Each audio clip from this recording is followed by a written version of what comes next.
the Kenyatta International Conference Center, the first for today's, or rather the 12th COVID-19 national address to the nation. I repeat that His Excellency the President Uhuru Kenyatta has indeed left State House Nairobi, and he is en route to Kenyatta International Conference Center, where he will be received by the Deputy President William Ruto and senior government officers led by cabinet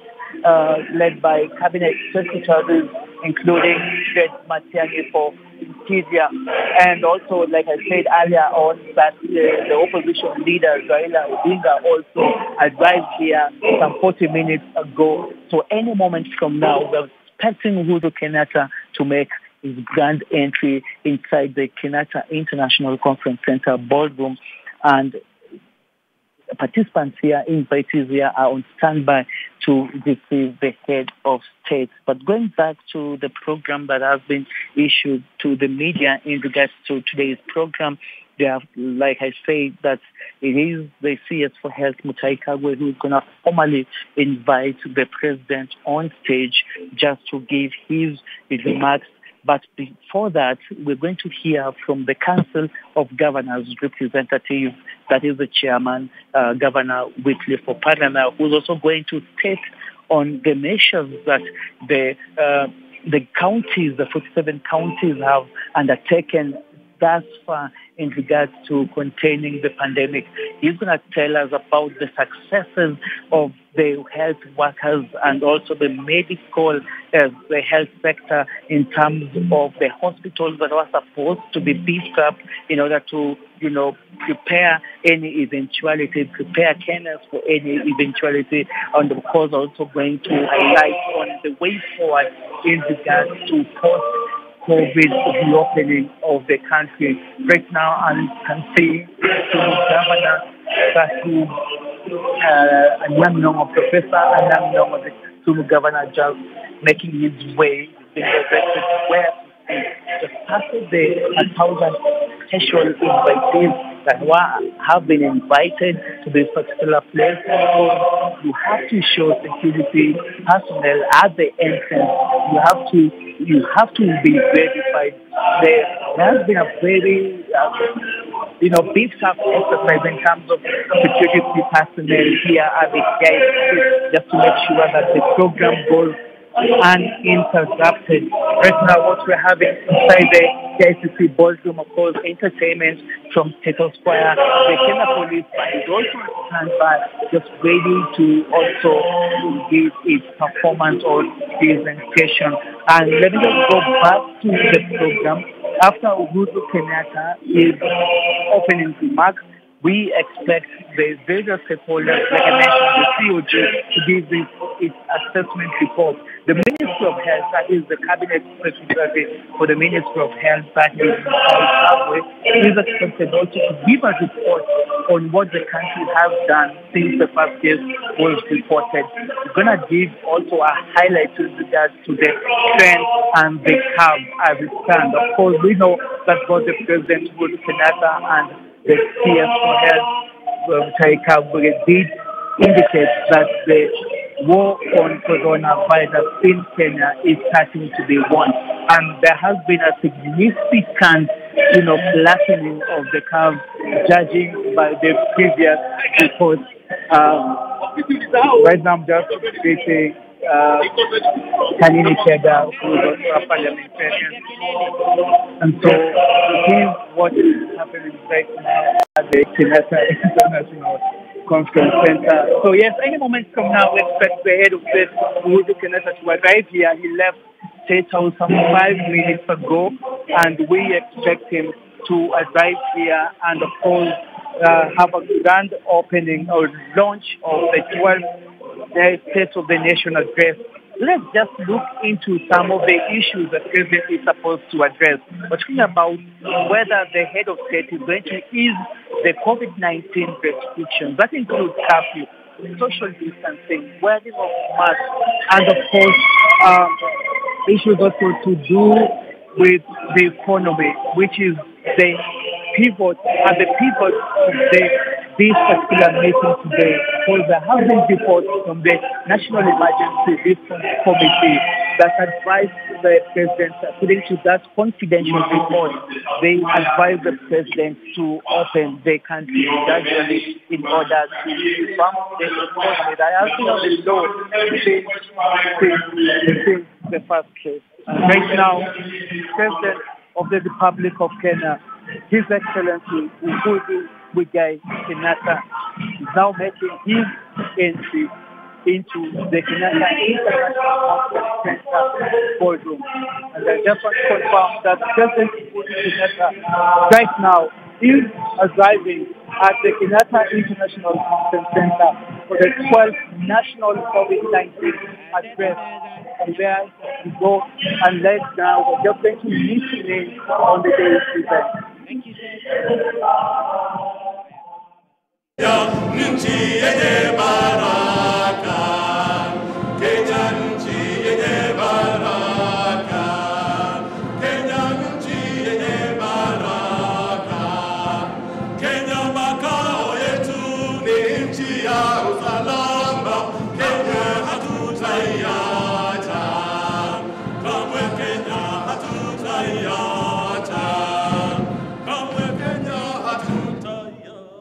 na sote kwa pamoja tuungane tuimbe vifungu vitatu vya wimbo wa taifa wa Jamhuri ya Kenya na kifungu kimoja cha wimbo wa Jumuiya ya Afrika Mashariki.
As we remain studying His Grace, the Archbishop of the Catholic Diocese of Nyeri, Anthony Muheria, will lead us in prayers. Archbishop.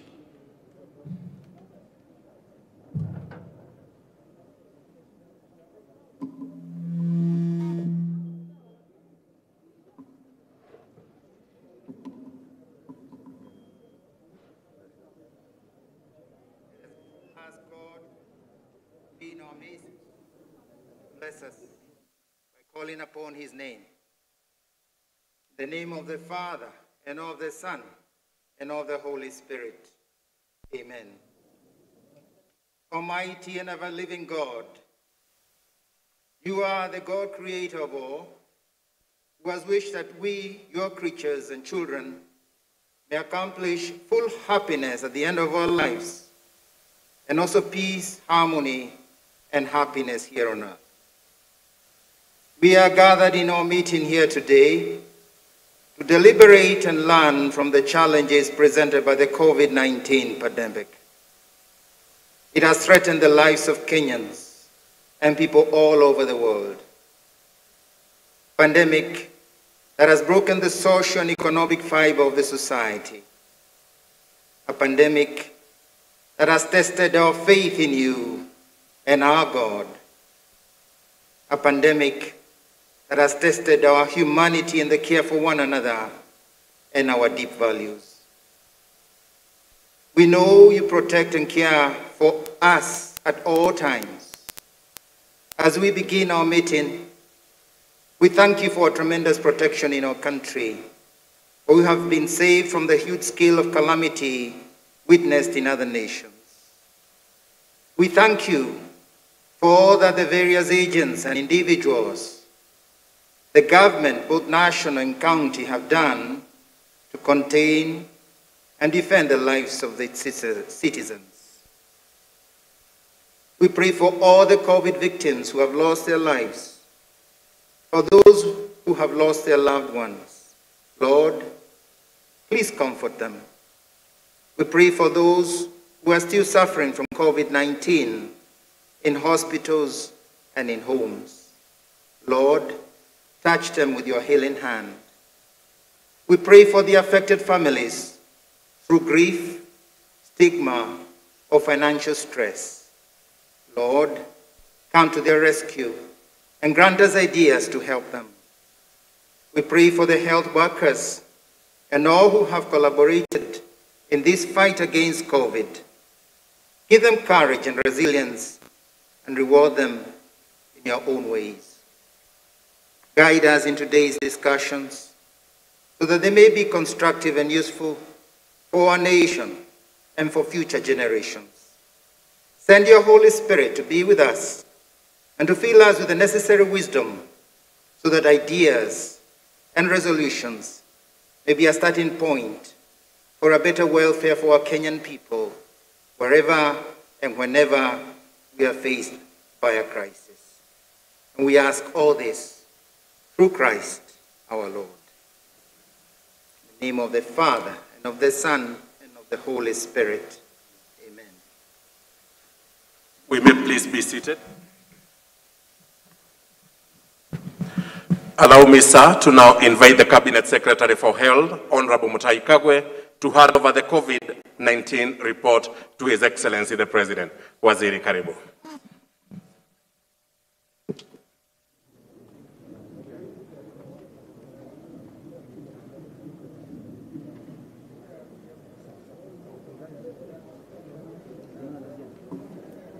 Cabinet Secretary now presenting the report, COVID-19 report, to His Excellency the President. Tuwapigie makofi kwa heshima.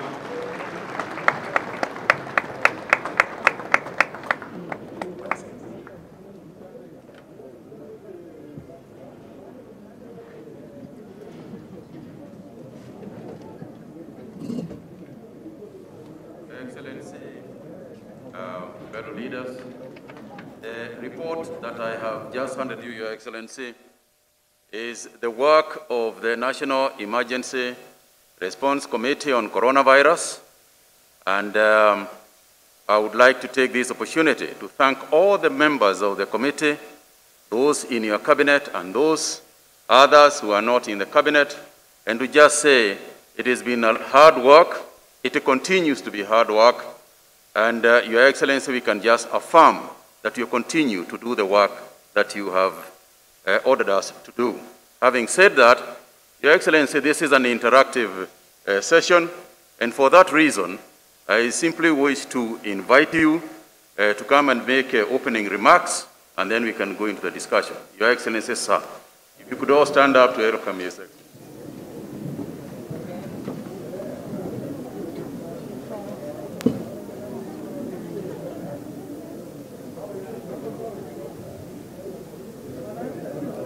Asante sana, please be seated. Thank you very much. Good afternoon, everybody. The Chairman of the Council of Governors, leaders from across the entire spectrum of our society, our clergy, who are the custodians of our faith, members representing the private sector,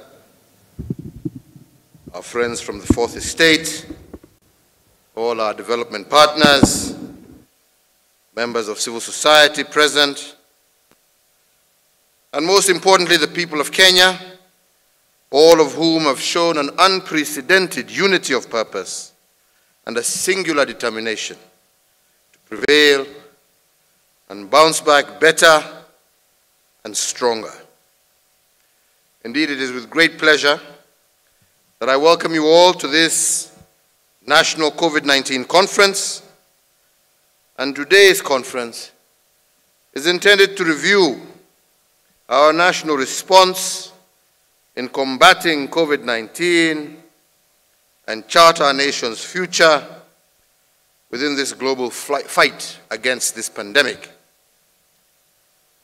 It is in this context that I invite all of you to join together in this national moment of stock-taking, reflection, learning, and planning. This conference has the task of providing the nation with a trustworthy account of what we set out to do when this pandemic hit us 6 months ago. What have we achieved so far? And what are the consequences of our work? This account is meant to give us a picture of what has worked and what has not, and the reasons why.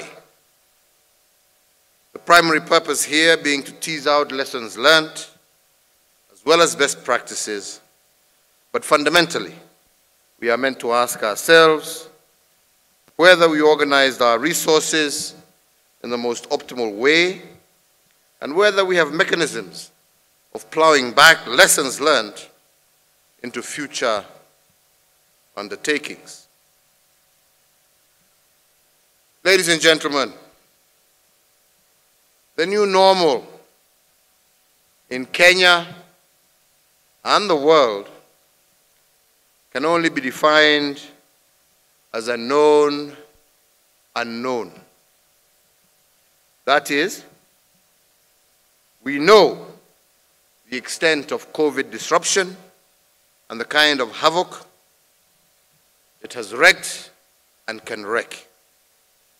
But we don't know how the disease will morph in the future and how the new normal will unfold.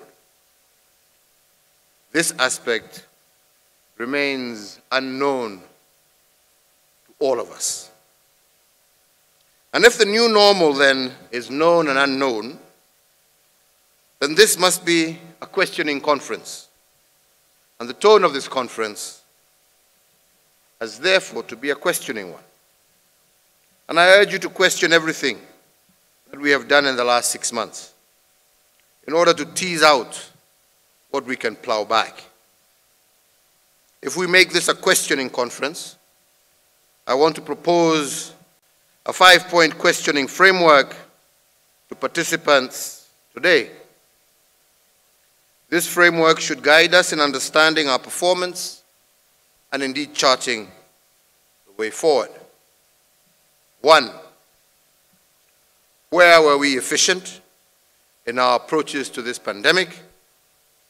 Can we say that our methods and our undertakings have delivered value for money? Are there lessons on how both human and financial resources could have been better applied? And how do we increase the value of our resources moving forward? 2, were we effective in what we set out to do? Can we ascertain the extent to which intended results were achieved in the last 6 months by the different agencies involved? And is there a cause-effect relationship between the results we achieved and the resources we put into containing this crisis? Thirdly, were we sufficiently responsive to the unknown twists of this pandemic? And by responsiveness, I mean the ability of our agents to participate, or our agencies to participate and respond to the peculiar challenges of this pandemic with timely and appropriate actions. Have we built this ability and speed in our systems as we de-escalate the COVID measures? And this is a question we must all ponder today. Ladies and gentlemen, the first three questions in my suggested framework are meant to assess the achievements of the last 6 months, but also allow me to table two further framework questions to guide our moving forward. As we plan to face the new normal, we must pose the question whether the methods and approaches we used in the last 6 months are still relevant today and in the future. And by relevance, I am inviting the conference to assess whether the mode of delivering our response to COVID-19 should continue. Should we replicate it for future planning? And what must we re-engineer after teasing out the lessons learned? My last framework question is about appropriateness of our COVID interventions. By appropriateness, I'm inviting the conference to reflect on whether our response to the pandemic was built on other existing platforms and whether there was resonance with what people wanted. If our response to COVID-19 resonated with the people, the interventions we built have a good chance of becoming sustainable. And by sustainability, I do not mean continuing the investments we made. I mean creating a cumulative chain of benefits arising from what we have done. If this conference, therefore, is guided by my suggested 5-point framework of questions, I am persuaded that we will deliver a trustworthy account of what we did for the last 6 months. But more importantly, the questions should also tease out lessons that will guide our future planning as well as our engagement. And I am confident that if we continue to work together in tandem and in the unity of purpose that has typified our joint efforts over the last 6 months, Kenya can and will emerge from this crisis better and will indeed bounce back stronger. And to co-create the new normal, the consciousness of the entire nation must be called to order. So therefore, ladies and gentlemen, it is indeed my great pleasure to declare this conference officially open, and I look forward to fruitful deliberations that will guide us as a people and as a nation going forward. I thank you all for your attention. May God bless you, and may God bless this nation of Kenya. Asanteni sana.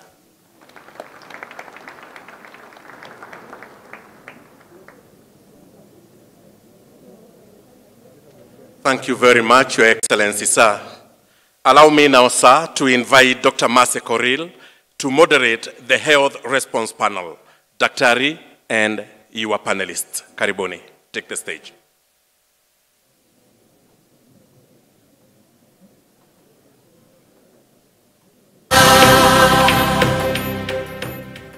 This disease is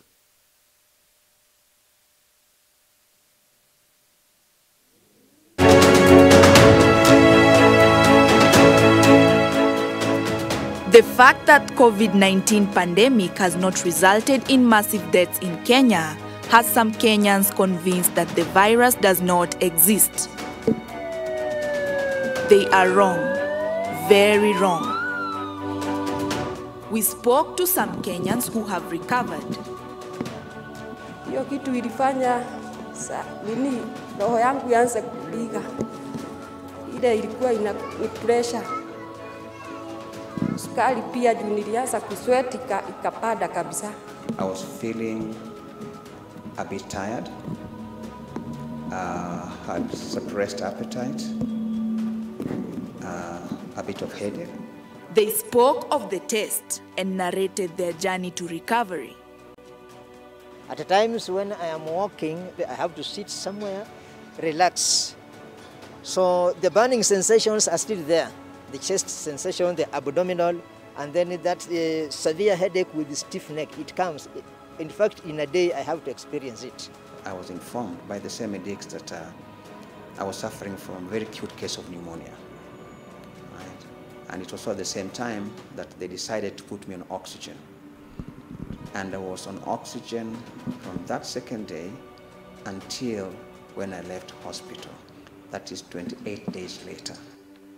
They spoke of the changes the virus has brought into their lives post-recovery. I cannot do my work without having a break. Sijapata nguvu ya kwenda job juu. Vile hiyo roho ilipiga hapa nauma sana. Reinfection is always a present fear. We have to be on guard 100%. Because any lapse, that lapse could be 1%, but that 1% translates into 100% opportunity for the virus. So should you, while keeping in mind 4 things. 1, that the virus is still here, unseen, and deadly. 2, if you experience the symptoms, take the test. It could save your family. 3, that infection is not a death sentence. And lastly, that we should avoid stigmatizing those who are infected and those who have recovered. Sasa kurudi kwa nyumbani, ndio sasa shida kwangu juu. Nilikuwa na drive, mwenye gari kusikia niko hivyo alichukua gari yake. Sasa sina kazi. Stay alert, observe guidelines, and stay safe.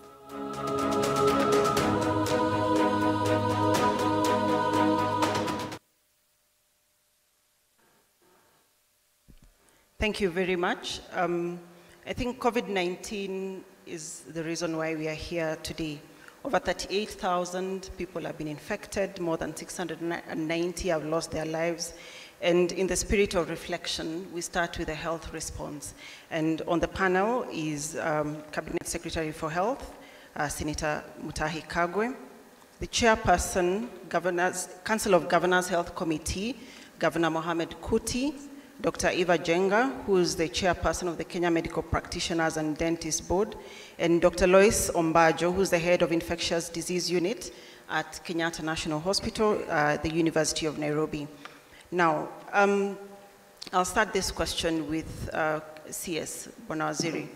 You are just 12 days from taking over the office as Cabinet Secretary and as chairperson of the committee, the National Emergency Response Committee. And shortly we see you at the steps of Harambee House announcing that, Kenya has recorded its first case. If you do your own reflection and looking back over the last 6 months, what would you say have been your successes, really the things that we have gotten right in handling COVID-19? Thank you very much indeed, Your Excellency. Let me start by saying that it is indeed a distinct pleasure to be here this afternoon. And to say, I think, Mercy, to your first question, it was yes, 12 days when I was given 2 letters by His Excellency the President.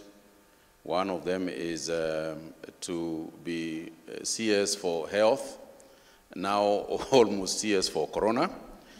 And to say that, in fact, the only reason why I'm sitting here today, and if the audience were to take a serious note, you'll notice that there is only one non-doctor in this panel, and that's me. Everybody else here, everybody else is a doctor. But it is indeed a learning curve, and Your Excellency, it's particularly meaningful that today we have the privilege of your presence here, as well as that of the county governments, we can see the development partners here, stakeholders who are walking this journey with us. Let me just try and paint a little preamble so that we know where we are coming from in response to the 5 points that you raised, where we are coming from, where we are, and possibly then where we are going.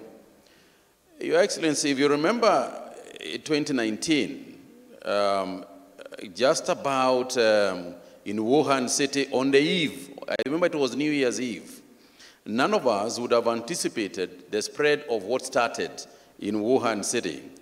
And we would never have anticipated that the virus would spread across the world and indeed was going to impact all of us.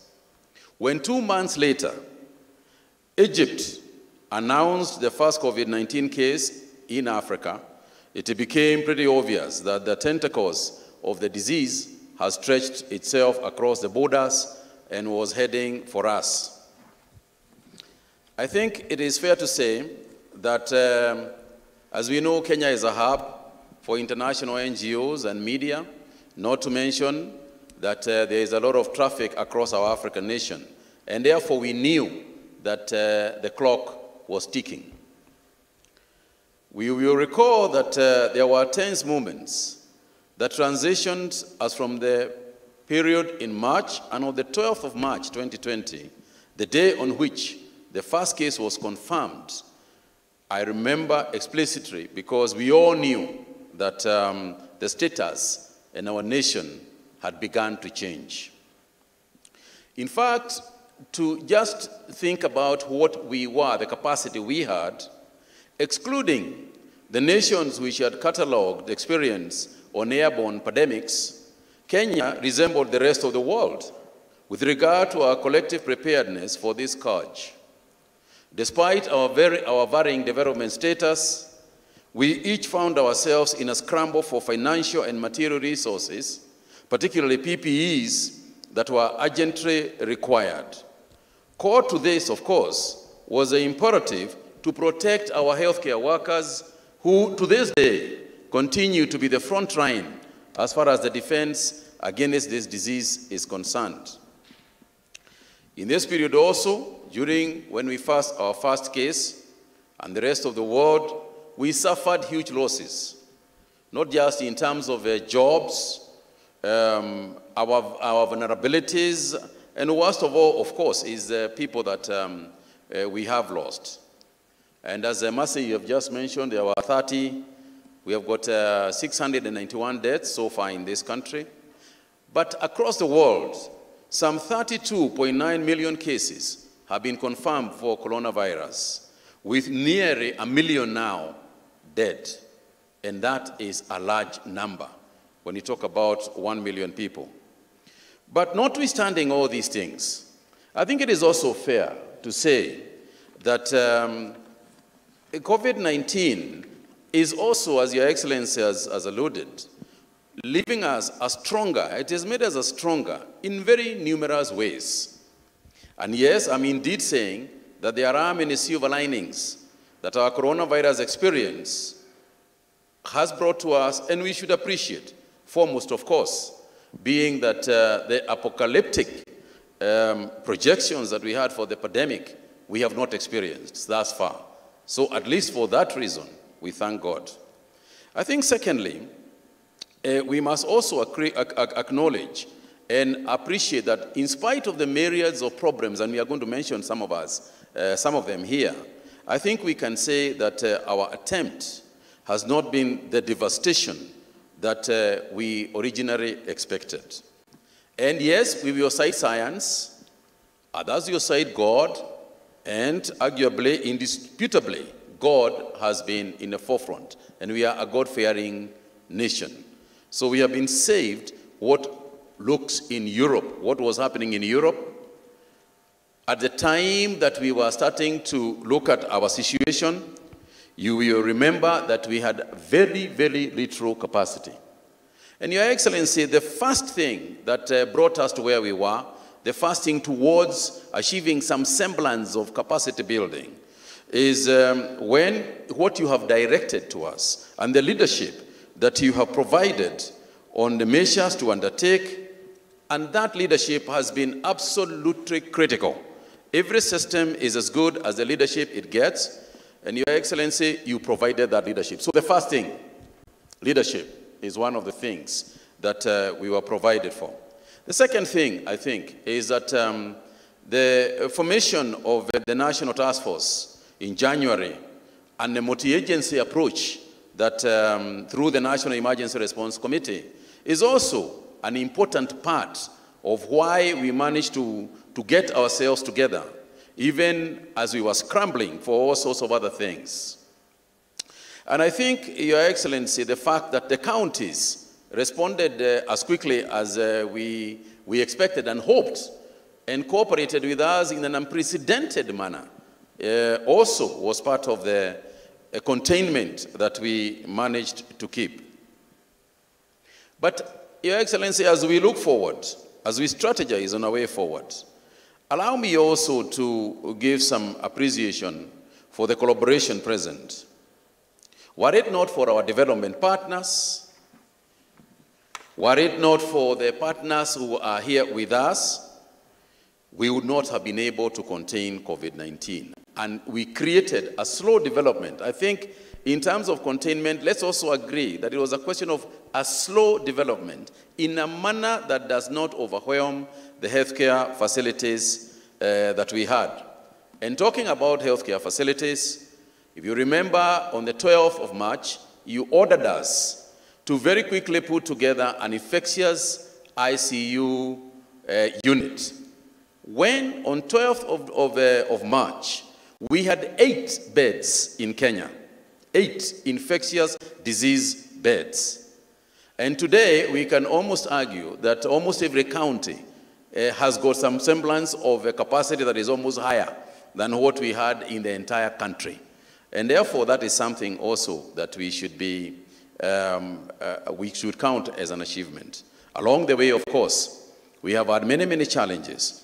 Challenges that are real, challenges that are imagined, but at the end of the day, there have been challenges that have been overcome largely. You will also remember that at the time that we had our first case, we had 0 testing capacity. No lab in Kenya had the capacity to test COVID-19. We were sending the samples, the first samples were sent to South Africa. And today, we have 38 labs spread around 12 countries. And it's an achievement that I must attribute to a lot of cooperation, particularly the lab people, the infectious disease doctors who are here with us, and we are proud of that particular achievement. And therefore, as we look back and wonder how was it, it is so easy to forget where we came from and what we started. And it is so easy not to appreciate how much work has gone amongst the doctors, particularly the health workers, and the doctors and the labs. It is easy not to appreciate that, but I want to state here that we are very, very appreciative of them, and the challenges that we have and what we have learned is going to be useful for us and very useful for that matter going forward. I want to stop there so that I can yield time to others. Okay, thank you. So, thank you for that round of applause. So, in summary, Bwana Waziri, how would you rate your success on a scale of 1 to 10? How would you rate it? Well, first and foremost, I don't want to own that success. You know, I think that let's agree on what we mean by success. Success means that we have built substantial capacity. We are talking about nearly 400 beds that we now have across the country, and I'm talking about ICU beds. From 0 isolation beds, we're talking over 7,000 isolation beds across the country. We are talking about health workers who have been out there, and community health workers who have been out there visiting people in their homes and so on. So I don't want to rate myself as an individual, because it is not by no means an individual effort. But if you ask me to rate us as a country and what we have done, then I think I would throw it back to the audience to do that rating. Okay, let's hear from the counties then. Maybe Governor Kuti would give a rating of the county's response, because we know, as Waziri has said, there have been challenges, especially in terms of capacity, human resource capacity, and actual facility and equipment capacity to handle COVID-19 response. So how have the counties fared on 6 months later? Would you say we are better off than where we started?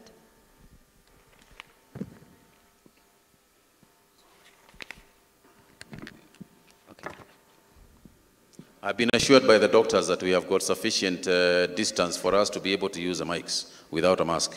And we'll sanitize immediately after this. Yeah, thank you very much. Your Excellency, good afternoon, everybody. I think when you asked that question of how the counties fared, I think the counties are the total picture of the whole country. And as Waziri has said, everybody was totally unprepared.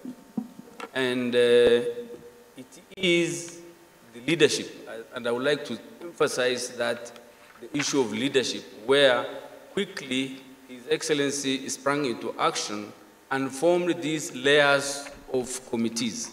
We had the summit, and the counties were plugged in to the summit through our chair. So there was even a co-chairing of the summit between the President and the chair of Council of Governors. At the national emergency level, I was there. And there were other several agricultural committees which are chaired by Munya and Tarakanidi, Finance, Ukur, and Wangamati. So the whole layer and the whole approach to fighting this disease was a well-orchestrated action right from the top that involved the counties to the counties themselves, where the county emergency response committees were formed, the sub-county, and there also it is national government, the county governor and the county commissioner, and then the wards, we had the ward administrators and the chiefs, all the way to the village where we had the community health volunteer and Nyumba Kumi working together. That's national government and county government. I think that whole structure, while decisions were made from up, reached all the way to the ground, and the discussions happening at the village reached all the way to the summit through this orchestra that has really been formed, that actually made our attack to this disease very effective. And the public were immediately able to see that leadership and move along immediately. You will see every time at 4 o'clock, the whole nation is glued to the TV. And every day when the governor is having his discussion on COVID, the county is glued to whatever, whether it's radio. And so there was serious awareness creation. There was a coordinated approach.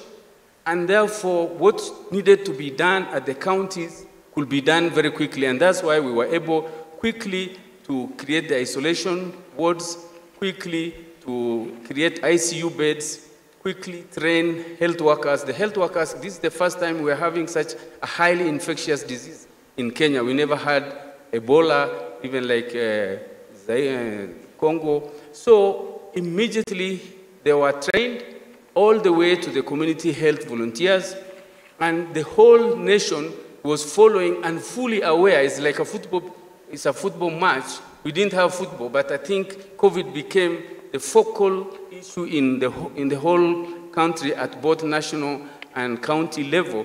And therefore that resulted in a lot of motivation among the people, among the workers, among the health workers, the necessary steps taken to protect the health workers, especially the idea of manufacturing because for a while we were left high and dry, because Italy was scrambling for PPEs, America was scrambling for ventilators, everybody was scrambling and every country was on its own.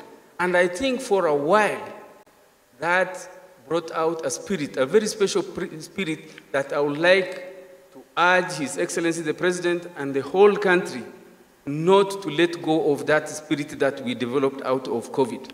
That every Kenyan stood up, those who are able to assist their neighbors. I know people who could actually share their own food, and there was a reasoned spirit of patriotism and nationalism that really awakened us. The other thing is the spirit of having found that we had no ventilators, we had no ICU beds. Then the leadership provided by His Excellency to say, now we start manufacturing, and citizens started, and our Juakalis started springing into action. They made those beds. Some of those isolation beds are made by our local artisans. Face masks. All counties have now capability to make face masks. So today, the health sector, and actually all other sectors, are much better off because of the awakening of this spirit. I want to just leave one message. As I was having lunch today, I had a toothpick, and I brought this toothpick. And I looked at it and I say, bamboo toothpick made in China. And then I came and sat on that. Everybody should look at their table. There are 5 or 6 items. There is sweets made in South Africa, in front of you. There is Dettol made in Bahrain, in front of you. There is sanitizer made in China, in front of you. There's only water and macadamia that is made in Kenya that is in front of you. I think the spirit of Kenya has now awakened to the fact that we need to make our own ventilators, we need to make our own toothpicks, we need to make our own sanitizers. There is no reason why we should have all this made in China, made in Bahrain, made in South Africa here, because we don't have the same made in Kenya in that China, we don't have made in Kenya in that South Africa, we don't have made in Kenya in these other countries. We need to therefore carry the spirit that has awakened. COVID brought its own death, its own wreck to the economy, but it awakened the spirit of Kenyans to be patriotic and to produce face masks, ventilators, PPEs that are of high quality. Therefore, something must come out of here that we should actually, and I'm grateful that this book, the Preferential Procurement Master Roll, and I thank Betty, to have produced 334 items that we can produce. Why should we still use other countries' items when we can produce these 300 and more? And this should be now the baseline, and we only have to go higher. Thank you very much. Thank you, Governor Kuti. I think we have veered off from the health response, but it's good at least to bring the Kenyan spirit and the spirit of patriotism. So I'll quickly go to Dr. Ivan Jenga, the chairperson of the Kenya Medical Practitioners and Dentists Council, just to ask about quarantine, because your council was really responsible in looking at our quarantine facilities. And at the beginning of the pandemic, we got a good number of cases from quarantine.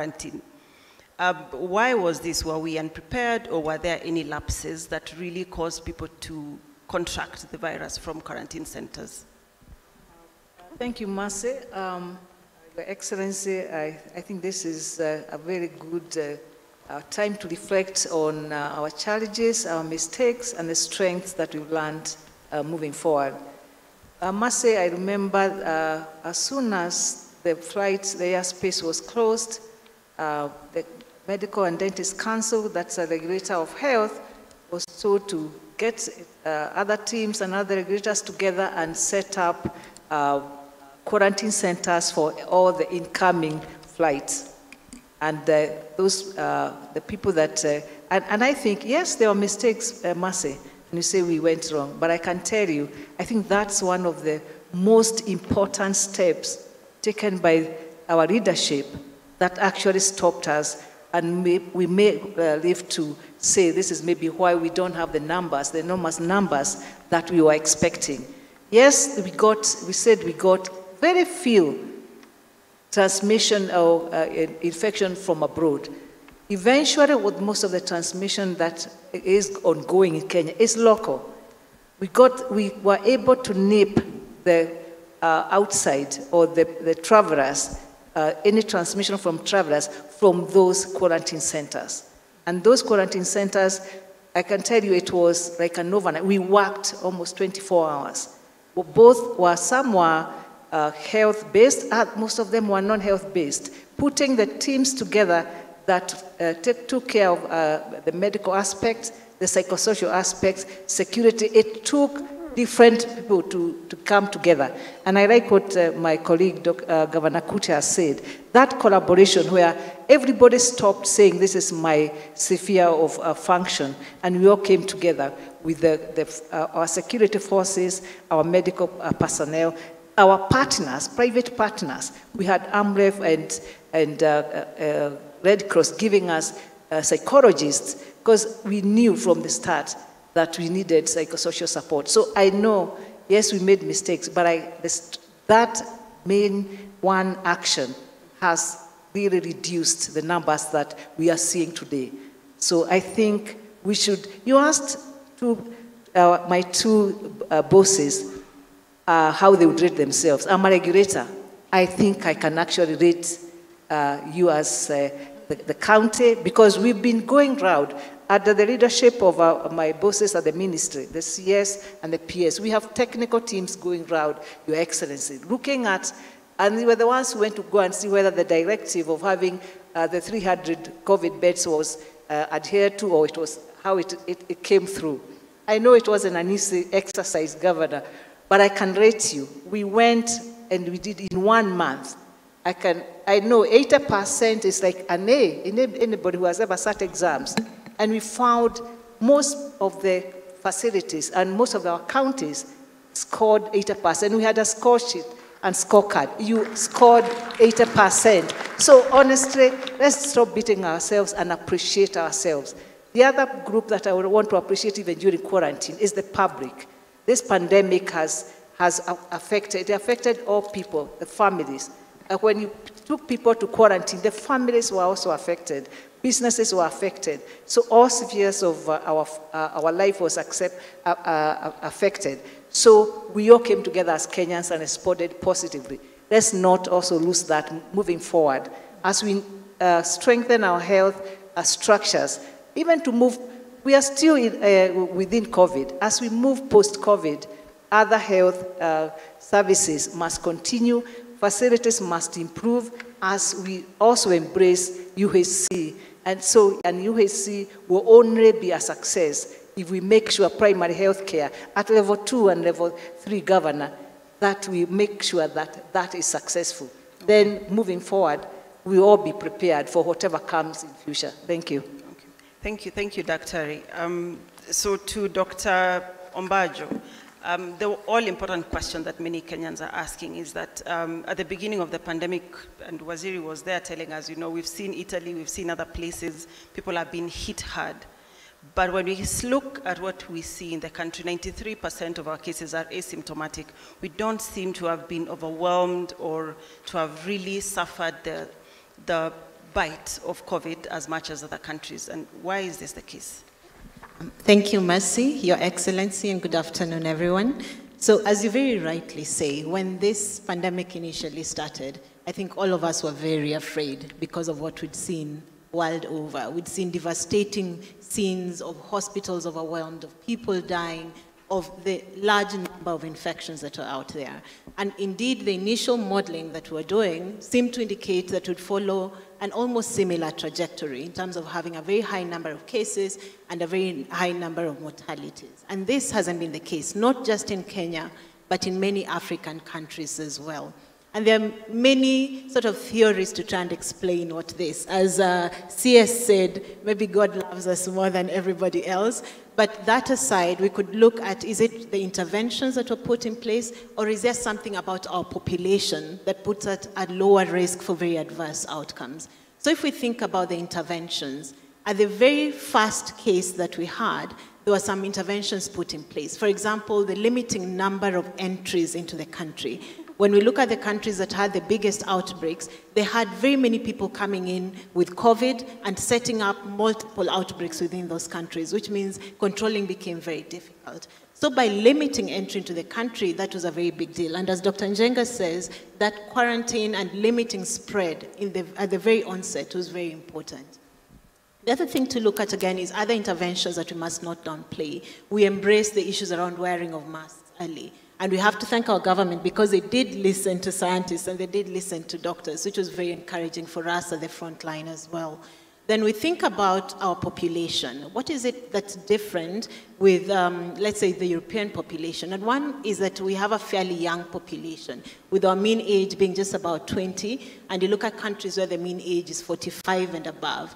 And from what we've learned from our own population is that the younger people are less likely to get severe, are less likely to die. So for that reason, we've had a much lower outbreak. Okay. I guess the question then is, what do we do going forward, knowing that, one, we may have something that protects us, but still we cannot drop the ball because we cannot afford to have a big spike.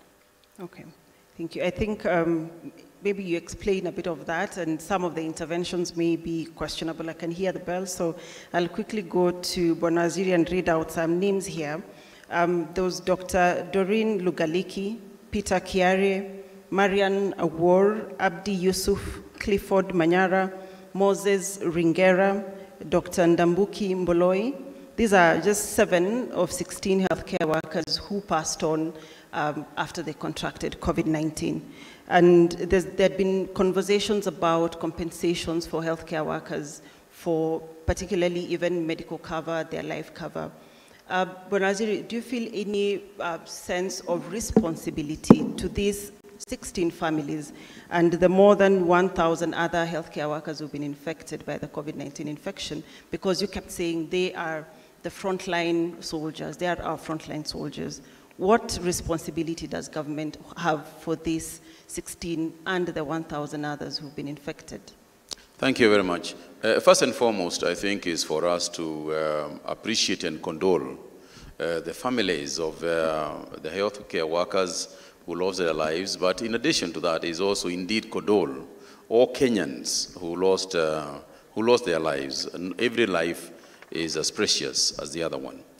And the reason why we were so careful with healthcare workers is essentially because these are the people who are protecting us. And if we had an epidemic amongst them, then we were going to be left bare. What did we do? We first started by creating a special ward at Kenyatta National Hospital, specifically assigned for healthcare workers only, so that even as the disease evolved, we were not going to have healthcare workers scrambling for bed capacity, scrambling for treatment, amongst other people in other hospitals. So we created a special unit for that purpose. You will also recall that we appreciated the fact that they were going way above the call of duty. And if you remember, the president ordered that we create a special fund, a special accommodation, a special allowance for them during the height of the pandemic, which essentially just goes to show the sort of care. Thirdly, if you look at the way we moved in terms of trying to get PPEs for them and spread them across the counties, we changed the law to allow for counties to be able to purchase PPEs, not just from KEMSA, but from anywhere they could get them. Because let's not also forget that at the height of this whole pandemic, you know, during March and April, getting a PPE was a big, big problem, just like my colleague has said. So the fact that we changed the law, we deregulated purchase from KEMSA. But finally, is to say that even today, not just then, not just the consideration that has been going on, even today we are still looking at considering what we can do for our health workers, for the healthcare workers, what we can do for the medical fraternity as a whole. So we continue, and we haven't stopped. It's ongoing. Okay, thank you for that. But the families or these healthcare workers have been waiting since the announcement, since everything was passed. Is it the wheels of government, or what's holding all this back? I think that a lot of what we have said has already happened. A lot of what we intend to do, for example, the issues of insurance and so on, are issues that are ongoing in discussions with the institutions that are responsible for that. We agreed that, for example, the NHIF was going to be able to cover the healthcare workers. We agreed that the county governments could also get cover from NHIF, for that reason. So it's ongoing. Every day we try and improve a little bit more, a little bit more. And if you talk about the lessons that we learned, that's one of the lessons to learn. That's one of the areas where we thought we had not really crafted properly in the past. We had not really crafted properly and in a response within the health community that is responsive or that is in keeping with, at the same size as the disease burden that we were experiencing. And yes, that's a challenge. And the worst thing we can do, in all the challenges that we have had, including the issues transparency, and we discovered that transparency is a currency, for lack of trust and speculation. Therefore, all these things are lessons that we have learned, and we can't bury our heads to the ground like the proverbial ostrich and assume everything is okay. We will continue to face them as we should. Thank you, Bonazir. And now my last question to the doctors. Cholera is still here, Ebola is in the neighborhood, climate change is here. Will the country, from what we've seen in very few words, will the country be able to face the next public health emergency that comes its way? Can start with Governor Kuti, then Dr. Njenga, Dr. Eva, then Dr. Ombajo, then we close it there. I think the lessons we learned is such that we are more prepared, much more prepared, both at the national level and at the county level, and also the fact that we now have a highly trained staff. The training we gave the staff for pandemics, especially highly infectious diseases, has put us in a better place. The investment we have made in the health in terms of infrastructure at the county level has actually improved our capacity very much. So we are much better off, definitely. Dr. Njenga? I believe that we will do better, and we will continue to do better. And we are not saying that the pandemic is over. So please, the message out there is that we should not let our guard down. The corona is still with us. What we are doing is continue strengthening our infectious and isolation hospitals, Governor, and make sure that with the national and the county governments, that collaboration and that friendship that has developed, we must continue, and involving the community. Community engagement is going to be the key, so that everyone knows, every member of of our population knows that the responsibility on how we respond and how we contain any pandemic or any endemic is a responsibility of each individual. But I think we've shown the world that we can do it. Mm-hmm. Dr. Lois? Thank you very much, Mercy. I think, yes, we are better prepared to handle a future epidemic. But having said that, before COVID came, I ran a unit where we had many patients with cholera every day. Since COVID came, we haven't had a single case of cholera. So clearly we are washing our hands more. We are washing our hands more. We are eating at home more, perhaps. But there are certain things that we've learned as a population that we must not lose beyond COVID. The simple hygiene measures have to continue. Thank you. Thank you very much. We'll wrap up this panel here. Thank you, CS Kagwe, Governor Kuti, Dr. Njenga, and Dr. Ombajo. I'll welcome the next panel, led by my colleague Trevor Mbija. This is the panel on resource mobilization and utilization for COVID-19 fund. But as we exit, there'll be a video just running, so please do watch the video, then the next panel is coming in. Kenya, oh.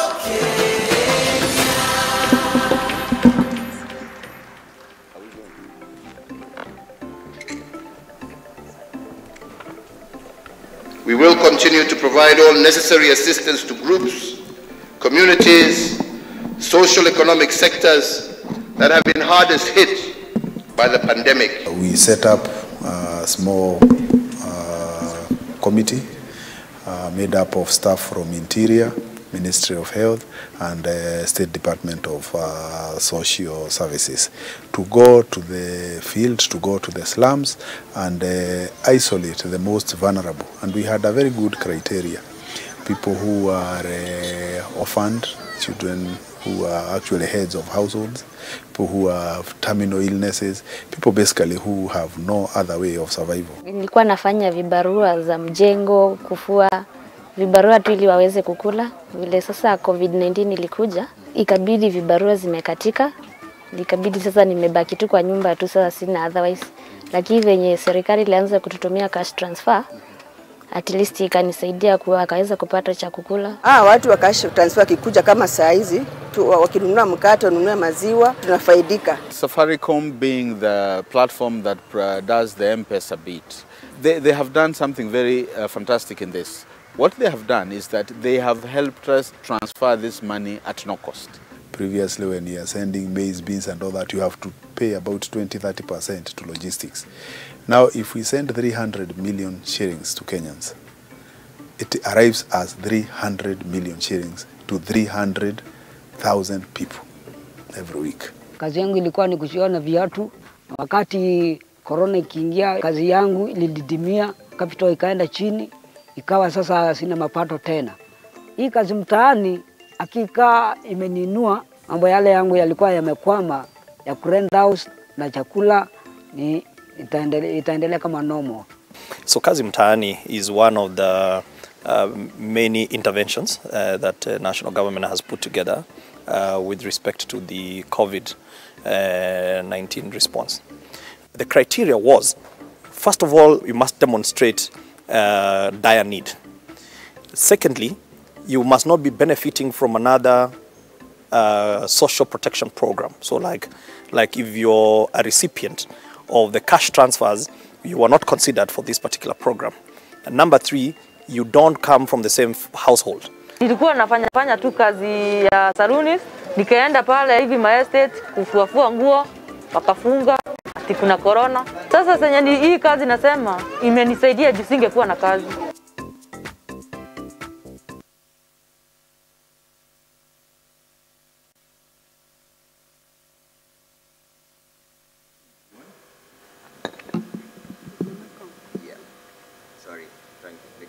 My microphone is on. Thank you. There we are.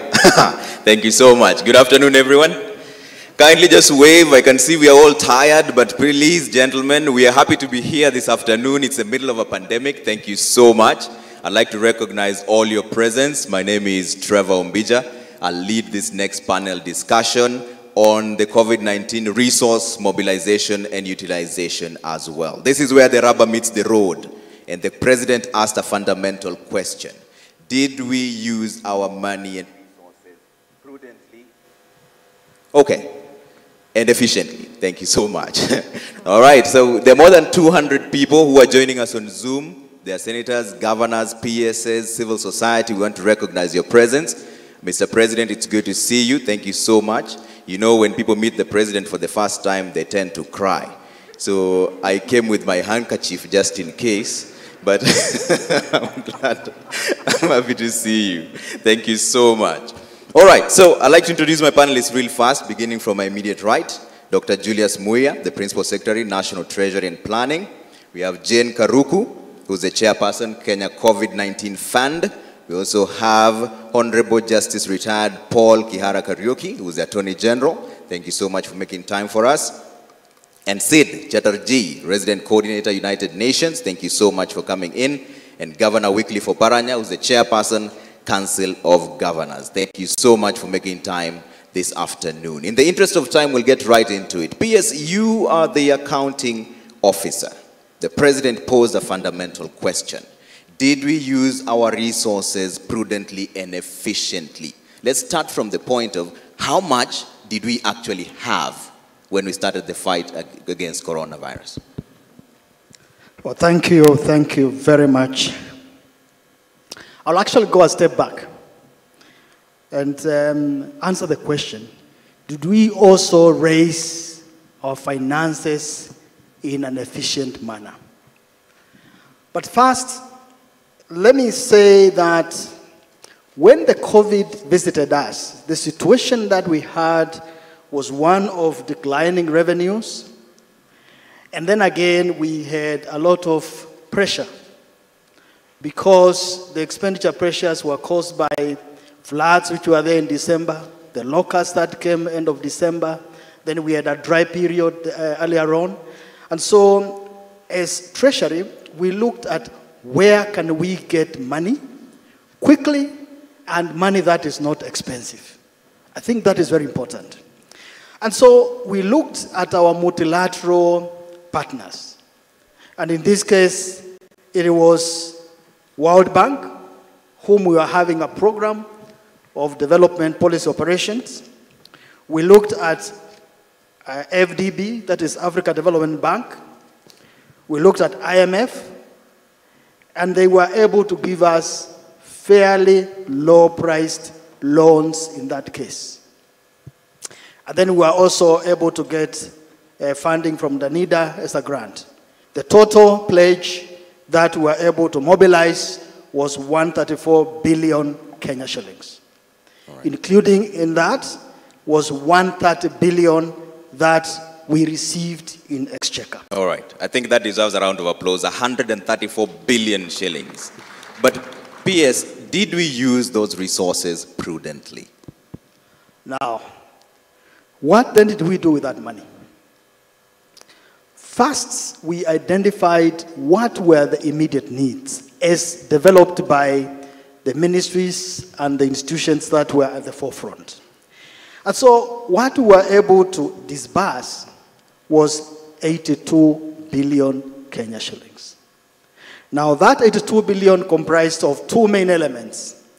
One main element was 53 billion, which was on account of directly COVID-19 related expenditure. The other component within the 82 billion was 29 billion that we used for budget support because our revenues had declined considerably. And so in terms of using prudently, for us in Treasury, we made sure that we only made money available when there was a convincing case. All right. Thank you. So we still have change of about 52 billion. We'll talk about that in just a bit. The Attorney General, there's been a lot in the public media in the last few weeks about procurement. The President himself gave directive, 21 days, so that we get the facts from the fiction, from the investigative agencies. How far are we with that? Thank you, Trevor. We've made good progress. The investigations commenced on the 18th of June, following the allegations of irregularities in the procurement. And principally, the culprit, so to say, was KEMSA. The action taken with regard to those allegations of some 7.8 billion shillings. Firstly, the EACC approached it in a two-phase mode. That is to say, they looked at public officers who were alleged to have participated in those alleged losses. And the second phase will be to the suppliers, some 78 plus companies locally and elsewhere. As regards the first phase, some 52 persons of interest have been called in to write statements, and they have. And the documentation with regard to the payments has been secured and has been analyzed. And as we speak, a report has been tendered to the Director of Public Prosecutions with regard to those cases involving public officers. And the DPP is currently reviewing that material and will at some stage in the very near future decide on whether or not prosecutions will proceed. Yeah. Even as that is going on, the EACC has embarked and is progressing well on the second phase, which entails, as I've just said, the companies that were the suppliers. That is the current state of play. Yeah. What are some of the lessons you think we should learn from the relationship between the Ministry of Health and KEMSA, for example, so that there's not any backpedaling and also it was me, it wasn't me, she said, who said, nobody said. How can that be made more efficient? Well, this will be informed more when we have completed the investigations, because there'll be administrative issues, there'll be legal issues that come into play. We will examine the legal framework, and we did this with the other cases that have preceded this, like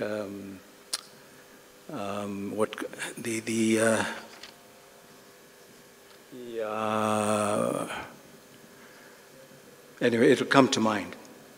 But as CAP Secretary Mutahi Kagwe observed earlier, our institutions are only as good as the persons who lead them. And as His Excellency has said, and persistently in the war against corruption, he has led from the front by personal example. That is very, very, very critical. And as leaders, whether it is at ministerial level, whether it is units like KEPSA and so on, the leadership must be above board. Okay. And we assume in a time when we are caught up in a situation like we have, that we're good. Of course we're good. Yeah. But we forget one fundamental. There are people out there working night and day to take advantage of these pandemics, these very circumstances, to make money. If you don't believe me, go read the 1948 novel by Albert Camus, who is a French author, who detailed the effects of a bubonic plague and the effects that has on men. Okay. There was an old pharmacist there who was hoarding medicines and selling it at sky-high profit. Okay. We have the same in this country. All right. We must say as a nation, no, we are not going there. All right. Thank you so much. Governor Oparanya, you've been on the receiving end. The Control of Budget report mentioned that the counties could only account for 3 billion shillings out of 13 billion shillings. At the time, it needs to be made clear it was at the time. But how do you rate the performance of counties when it comes to the resources? How much was allocated to you and how well did you use it? Thank you very much. First of all, you must understand that there were county response committees that were formed, and it was the responsibility of these county committees to come up with measures to contain the spread of the disease. And in the process, these very committees came up with work plans, financial requirements that was required, and this was the coordinating committee. At the initial stage, because as counties, we were not sure where we were going to get funds, we agreed each county to prioritize their own requirement. Through that process, counties were able to put together 6.1 billion through environments, and the amount varied from one county to the other. I think the lowest county provided about 10 million, and the highest county provided 400 million. This is the figures that we got at the Secretariat.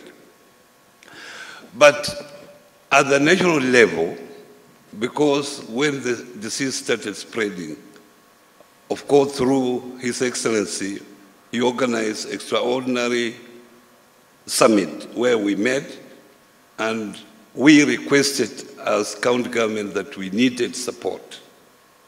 In the process, we were given 5 billion from the national government through the order of His Excellency the President. Now, it reached a time when we thought that we could motivate frontline health workers. And when other counties were thinking of how much to pay, we engaged SRC, and SRC came up with standardized or uniform payments to these to the frontline workers, and through the Ministry of Health, we were given 2.36 billion. That is the only money I can say that we received directly from the national government. But however, we did receive 350 million shared equally to all counties from TANITA, 350 that went direct to level 2 and level 3 hospitals or health centers. And then finally, we received a donation of 30 million to specified counties, about 13 counties, from the EU. But this money, unfortunately, never went direct to the counties. The EU used independent agents to carry out activities in the few selected counties. And that's the money that we received. For the 5 billion we received, a special audit is being carried out by the Treasury, by our internal audit, National Internal Audit Office. For the last 2 weeks, they have been in the counties, and we are yet to receive a report. Yeah, but from where you stand, would you confidently face Kenyans and tell them there was value for money? Their money was used prudently at the counties? I can tell you that this money was prudently used. But as I speak now, not all of this money has been spent because of the bureaucracy of moving from one financial year to the other financial year. Because there were supplementary budgets to be undertaken because it was towards the end of the year. And also there was a shortage of some goods on the market. So some of those goods had to be imported from overseas. You could not get ventilators, you could not get beds, they had to be imported. Some of them are just arriving now. But there was proper commitment because the county response committee had to come up with work plans and commitments. So this money was actually committed, although it has not been exhausted. Okay. So there's still some change as well. There is still some change. Change here. Yes. So let's bring in Jane Karuku on this. Yours is a different story. Yours is what the president called unprecedented unity of purpose. How much did the ordinary Kenyans and the partners, everybody else, how much did they raise towards the COVID-19 fund, and how was it used? Thank you, Trevor. I'll try and answer all your questions at once so you don't come back to me. I've learned what you're asking. So I think when we were created by Your Excellency, I think he was very gracious. He gave me a great team. And I can tell you, you can imagine how our board meetings went between James Mwangi, Michael Joseph, and others, and Joshua. But it was a lot of fun. And we were also lucky to get C.S. Matiang'i and a very good secretary in Kennedy Kihara. And Governor Oparanya was also part of that. So what we did immediately is that we knew our objective was to raise funds from the private sector and others. We formed an entity to protect ourselves, so we are a company limited by a guarantee with a board of directors. That's what we know how to do best. We formed committees, and we were laser focused in terms of what we were going to do. So we only chose 2 things: supporting the health sector and supporting our communities in livelihoods. We brought on PwC, Deloitte, and KPMG, and Ernst & Young to make sure that we can fully account, and Trevor can answer you 2 years from now whether our money was well used. So we did it up front. We also brought experts to support us with health. So the health committee, which was led by Dr. James Mwangi, we adopted Professor Masharia, the great ENT specialist, and a group of medical doctors, Union, KPMDU, Nursing Council, and clinical officers, etc., because we didn't know what was going on. This was tough. We then made a few principles as a board. We said, whatever happens, we are going to pay a premium for buying local. So we said any money raised in Kenya is going to be spent in Kenya so we can sustain and build Kenya jobs. We then said that anybody who's going to help us with this work is going to do it for free. Trevor, we didn't even take a cup of tea. Oh, wow. That deserves a round of applause. But how much did you raise? So though? we raised, we had in kind and in cash. In cash, we raised just over 2.6 billion shillings. We coordinated food worth about 450 million. And then we received food, which the KDF were gracious to store for us at Kawa Barracks, worth another 430 million. We then decided to prioritize the spend, how we spend the money very quickly. Yeah. Health, PPE was the biggest challenge. In our committees, there was Ministry of Health representation in Dr. Kariuki. So we decided to work with the local manufacturers to do fit-for-purpose PPEs. And I can tell you, the doctors, even today in the morning, I asked them, they are confirming they are good. And Betty and other people have started exporting into the region. So that's good. We worked together with Kenya Association of Manufacturers. And Phyllis, who's the CEO, worked very hard together with the health guys, sometimes even up to 1 a.m. at night, visiting factories to see whether we can produce. And Your Excellency, we were very shocked at the capacity we have in Kenya. We were even embarrassed. We visited Kitui with the governor. We visited across the country, Nakuru, a lot of places. And I can guarantee we can buy Kenya and build Kenya. And I think I like what Governor Kuti said. Let's get back.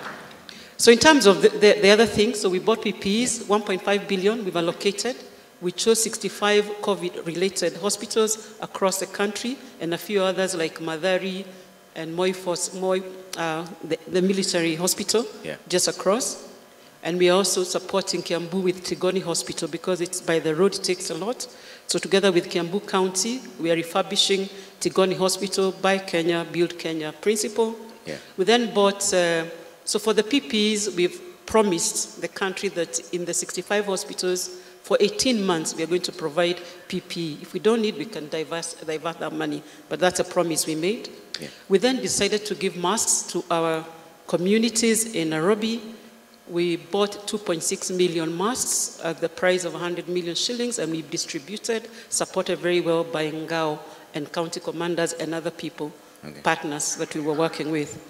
The other thing we've done is we supported the doctors with psychosocial support, worth about 95 million. I know you want to stop me, but I'm answering all your questions, Trevor. And then the last thing is what was really, really pleasing to all of us was the money we gave to the needy communities, about 100,000 people in Kenya, and I mean in Nairobi and the environs. We gave 1,000 shillings per week for a month, worth about 400 million shillings. Safaricom gave us a moratorium from Fuliza. Yeah, I was about to ask you about Fuliza right now. To tell our people to remove the money. They had a moratorium of 48 hours. Okay. Otherwise, it was going to be swallowed or measured by Fuliza. So thank you, Peter. So that was good. So what have I not answered you? So have we used our money well? We think so. Yeah. Because we think we have transformed the local industry. Okay. And I think when we give back to Kenya, it's that we can do anything. Okay. That work with all those manufacturers was done within 2 weeks. All right. And there was a question of Your Excellency, then I shut up. He said, were we slow? Imagine if this capacity was in the country. We could have had PPEs on the day, because all we needed to do was order, but it was not there, and people had to develop. Thank you very much. I'll actually wind up with the lessons that we've learned in just a bit, but let me bring in Sid on this. Sid, you represent the international community. What was the biggest role of the UN in fighting COVID-19 in Kenya? And are you happy with how the money was spent? Perhaps it's important that I start at the very beginning. And the very beginning is in 2017, if you recall, President Kenyatta actually declared a national drought emergency in February.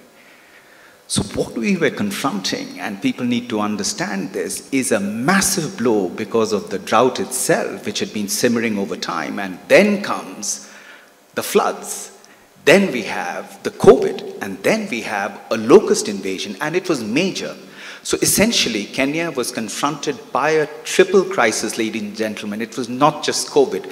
And if you were to ask me on a report card on Kenya's performance, it's an A+, and I say that without equivocation. Secondly, let's look at what the United Nations family did. And I really want to commend the leadership of CS Yatani and CS Eugene Mawamba. By March of 2020, we sat down together at the United Nations family, repurposed $45 million or 4.5 billion Kenya shillings from our existing UN Development Assistance Framework to respond to this public health crisis. An additional appeal was put out on the 9th of April, again together with CS Yatani and Eugene Vamalva, and approximately $58 million was raised, or about 5.8 billion Kenya shillings. In the meantime, in consultation between President Kenyatta and the UN Secretary General, an additional $10 million was brought in, or 1 billion shillings, for the construction of a hospital, which should be ready in the next 2 weeks with Nairobi Hospital, not only to respond to COVID, but something to leave behind as a post-COVID care facility for a 100-bed hospital. On all counts, let me just state this categorically, that we don't have any issues with all the investments we've made so far. That is a good point, because what Jiku has always been concerned was the money stolen. I also want to, but then, you know, the UN is a member states organization. It's not, it doesn't, you know, it's not isolating, it's not on its own. And frankly, we would not have been able to do this had this not been for the absolute and unconditional support of the European Union, the United States, China, the United Kingdoms, Russia, France, Japan, the Nordics, India, Ireland, Germany, Netherlands. I mean, absolutely spectacular. And I really want to single out China for a moment, because the speed with which they were able to send PPEs and supplies, not just to Kenya, but across the 54 countries in Africa, was meritorious on all counts. So it needs to be said as it is. Yeah. With the European Union, for example, we are working very closely with CS Joe Macheru's office in order to digitize procurement, digitize land legislation. So I think it will be technology and innovation that will help us to overcome some of the perceived challenges. Yeah. But on all counts, as the resident coordinator to Kenya, as the UN's resident coordinator to Kenya, I'm very proud to serve in a country which has not just dealt with a triple crisis, but done so with great aplomb. All right. Thank you so much. And I'll give you each 30 seconds to respond to this question, because we only have about 10 minutes. I know time flies. I'll start with Dr. Muya on this. What are the lessons that we've learned going forward? And do you think we responded to the pandemic in the right way, sufficiently, like the president asked? Were we sufficient in our response to the pandemic?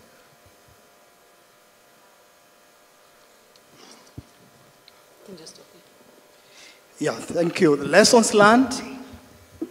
First, it is the fact that we can deal with a challenge which is not normal. And that ties with what Sid has just said, because we had multiple challenges which were rolling and coming one after another one. And so, from also a resource mobilization point of view, it proved to us that we can raise resources using our networks and raise resources that are as cheap as possible. And also the fact that we can mobilize resources very quickly. But if I can also tie this answer to a question that you have asked, I want also to say we were able, against a lot of demands of resources, to very easily think about how to ration the money that we had, how to allocate, and how to prioritize. And that was using the frameworks of our public finance management mechanism, where we have got a very clear framework there. You've got to follow a budgeting process. And so that was a very, very important learning lesson. But then also on the expenditure side, we also learned that we can live with a lot less than we normally live with. Because we were able to curtail on a lot of expenditure. Yeah. And we went through the financial year well. And as you said, there's still some change, Yes. which is remaining on the COVID money, about 40 billion. Okay. I'm not sure whether that's a good thing coming from the Treasury. If we can live with less than what we have, it means we should all brace ourselves for tougher times. Madam Karuku, I'd like to come to you on our change also. And what do you intend to do with the rest of the money? And what are the lessons that you've learned so far? Yeah, so let me start with the lessons. I think the lessons is how we quickly came together, private sector, individual citizens, and government. And we tried to approach this pandemic from a resource perspective. We had people giving us 100 shillings via the M-Pesa, and we had Dr. James Mwangi giving us a very significant contribution of 300 million shillings. We also had some development partners chip in a bit. The more important was a spirit of giving. So we got very many calls in our secretariat about how can I, as a church group, as a family, as youth, go and donate somewhere else. We had overwhelming requests. I want to contribute my time to your board, to your activities. What can I do? Yeah. So there's a real good thing that Kenyans have from a spirit, and I think we should never forget that. The change, I don't think things are over. We don't know. I guess we don't know, unless today we are being told there is no more COVID. So the change is to help on any other urgent issue that we may need. Yeah. We still have some people who want to give us money, I think. So I think we continue to fight on. Okay. Yeah. Attorney General, 30 seconds on the lessons we've learned and the sustainability ways going forward. Thank you. As I said earlier, we're going to be looking at policies and procedures at KEMSA and the relationship between them and the ministry. And the example I was citing earlier, which escaped my mind, was the National Youth Service, where there were similar problems. And arising from that, there was a review report which was prepared, very extensive document, and handed over to the ministry concerned. And they're benefiting from that immensely. But there is one very important aspect that I must emphasize. Yeah. And that is this. People will be prosecuted arising from what has happened at KEMSA. We as a people must learn. His Excellency earlier spoke about that unprecedented unity of purpose. Add to that effort. Add to that the most significant of them, purpose. It's got to be in our minds as Kenyans. Yeah. It's got to be in our hearts as Kenyans. Who does this? It is we leaders, we who are charged. Whether in the private sector, like my sister to my left, or whether in the public domain. And what happens when these people come to court? We start talking about our tribe, our people being finished. I hope to God we can desist from that and allow the law to take its course to its logical conclusion. Okay. You talk about buy Kenya, build Kenya. Yes. Why don't we act Kenyan for Kenyans? Okay. Act as AG for Kenyans, as a Kenyan. Okay. And if we do that across the divide with my good friend, the governor here as chair, the three arms of government are here represented with patriotism, then we have a chance to give a truly purposeful legacy to our children who will come after us. All right. Thank you. Thank you for that. Sid, 30 seconds. Well, yeah, go ahead. The pandemic has reminded us the primacy of universal health coverage. I commend you, President Kenyatta, for having made that as an important part of your legacy. And as far as the world is concerned, it has become abundantly clear. You know, it was a Greek philosopher called Herophilus who said, without health, we have nothing. And the pandemic has just proved that to us. It's not about if there's going to be a next pandemic, it's about when it's going to happen. And I think our preparedness in getting universal health coverage right is the pathway forward. Okay, thank you. Governor, very briefly. Now, when we raise your microphone just a bit. Yeah. Thank you. I think when we received the 5 billion, there was quite hesitant by some county governments to spend the money. Because as you know, EACC is hanging on everybody's head. So people were very hesitant. So in the future, I think what is required is proper guidelines. When such a money is released to counties, there must be proper guidelines. Secondly, institutions like the county assemblies, you know, they don't know how to deal with emergencies. They keep on playing their own politics. And it took time for some of the counties actually to pass their supplementaries. And institutions like control of budget should know how to respond when we have emergencies.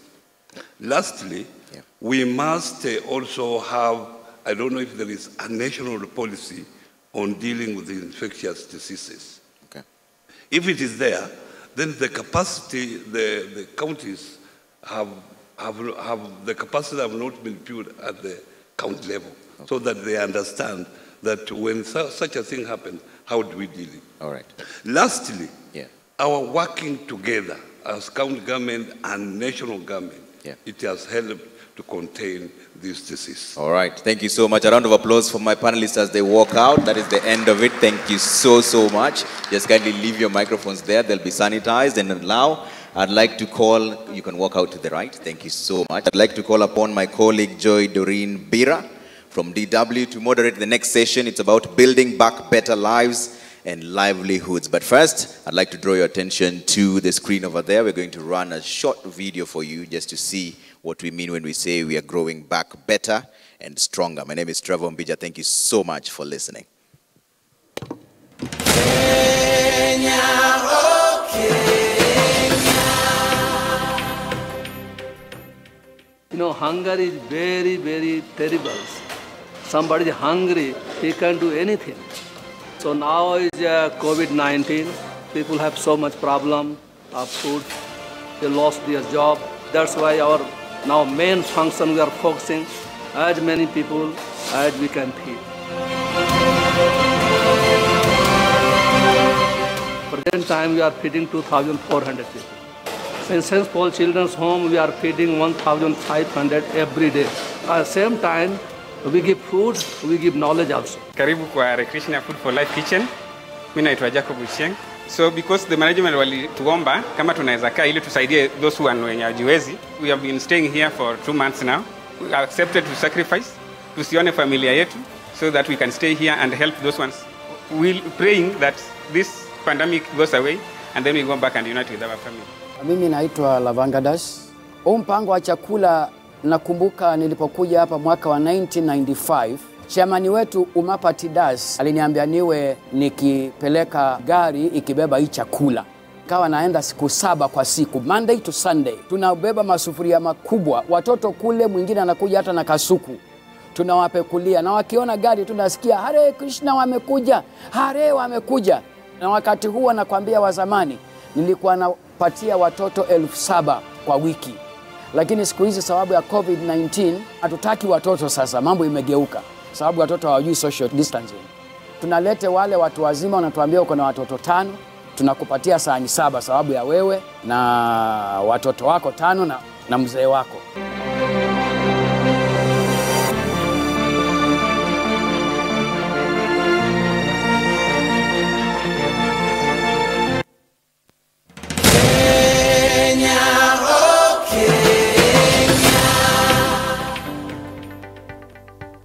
COVID is primarily a disease that affects the respiratory system.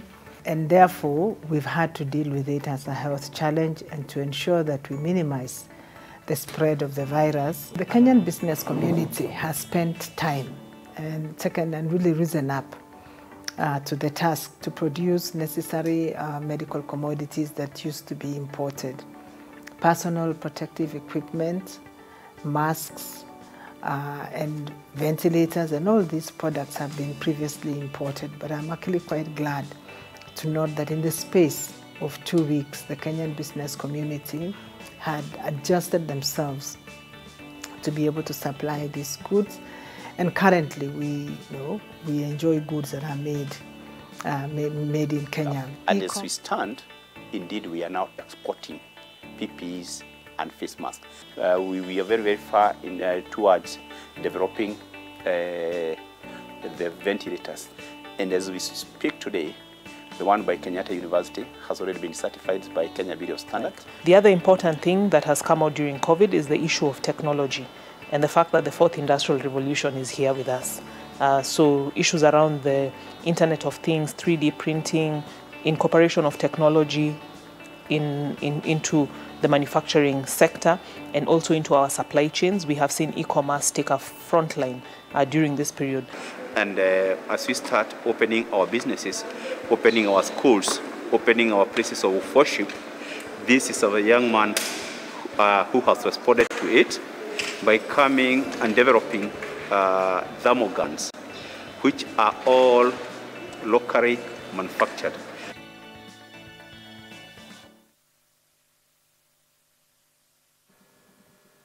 Good evening or good afternoon to each and every one of us. My name is Joy Doreen Bira, and I'm a business journalist here in Kenya. Because we've been sitting for quite some time, and I know that many of us came in here driven, and we only took the stairs up, I would like to request that we stand up for just a few seconds to stretch out a bit. Yes, and I was told that half of us here fall in the category where we need to keep active. So I would like for us to stretch out our hands to the front, yeah, and to the back. Yeah, now we can have a sit. I'm sure that's just good enough. All right, ladies and gentlemen, my panel basically focuses on the future, what we can do going forward, how we can build back better, and use some of the lessons that we have learned during this period to even do better. Because as we all know, since the pandemic hit, it wasn't just Kenya, but the entire global economy was kind of a damsel in distress. So we want to look at some of the lessons we've picked out and what we can do going forward. And my first question is going to be the fifth question that His Excellency the President asked. Have we built the ability and speed in our system as we de-escalate the COVID measures? Have we built the ability and speed in our system as we de-escalate the COVID measures? And also looking at the current state of the economy, I would like to pose this question to Ambassador Uhuru Kenyatta, who is the Cabinet Secretary for National Treasury and Planning.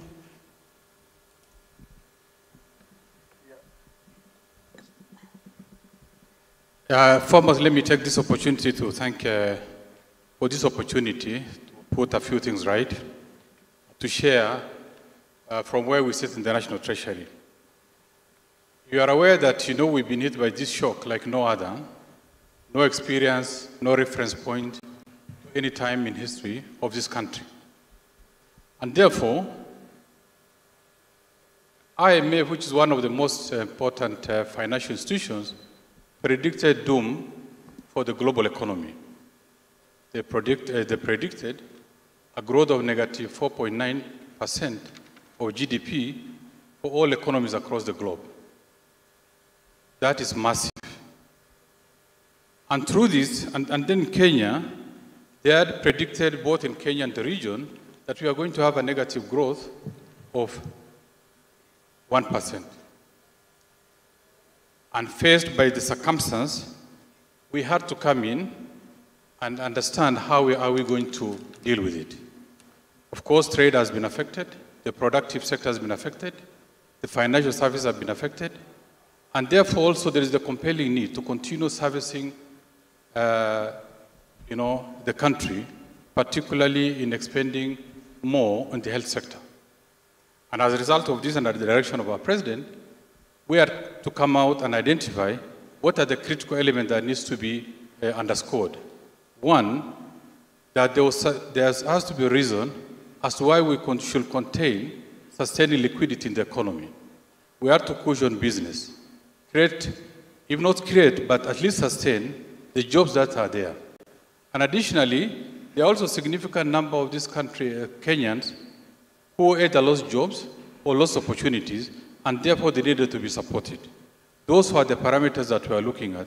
And that's how we came with the first line of intervention, by coming up with a combination of both fiscal and monetary measures, by making sure the economy remains liquid.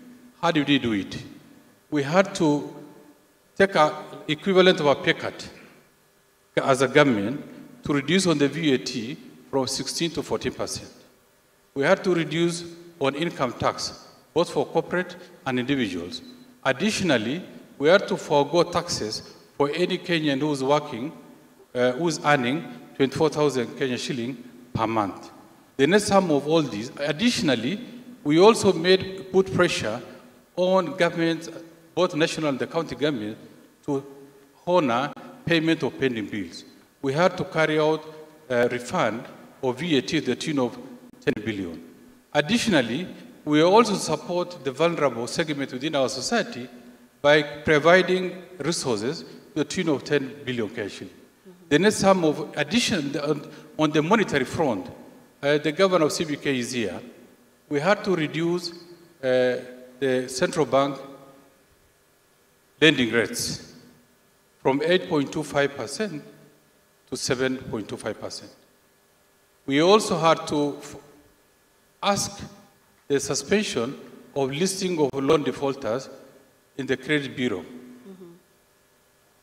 In addition to a number of other interventions, including even taxes at the lower level. Right. And as a result of this, we are to forego Kenya shilling 172 billion in form of lost revenue for the government. But we also did heavy investment, particularly in the areas of the informal settlement, by making new roads, by constructing over 100 boreholes, doing also health facilities. And the net sum of all these is to increase the agile levels of our people, and with a view of also fighting the spread of the pandemic. Now, we came to the second layer. The second layer, because that was the response to the initial shock.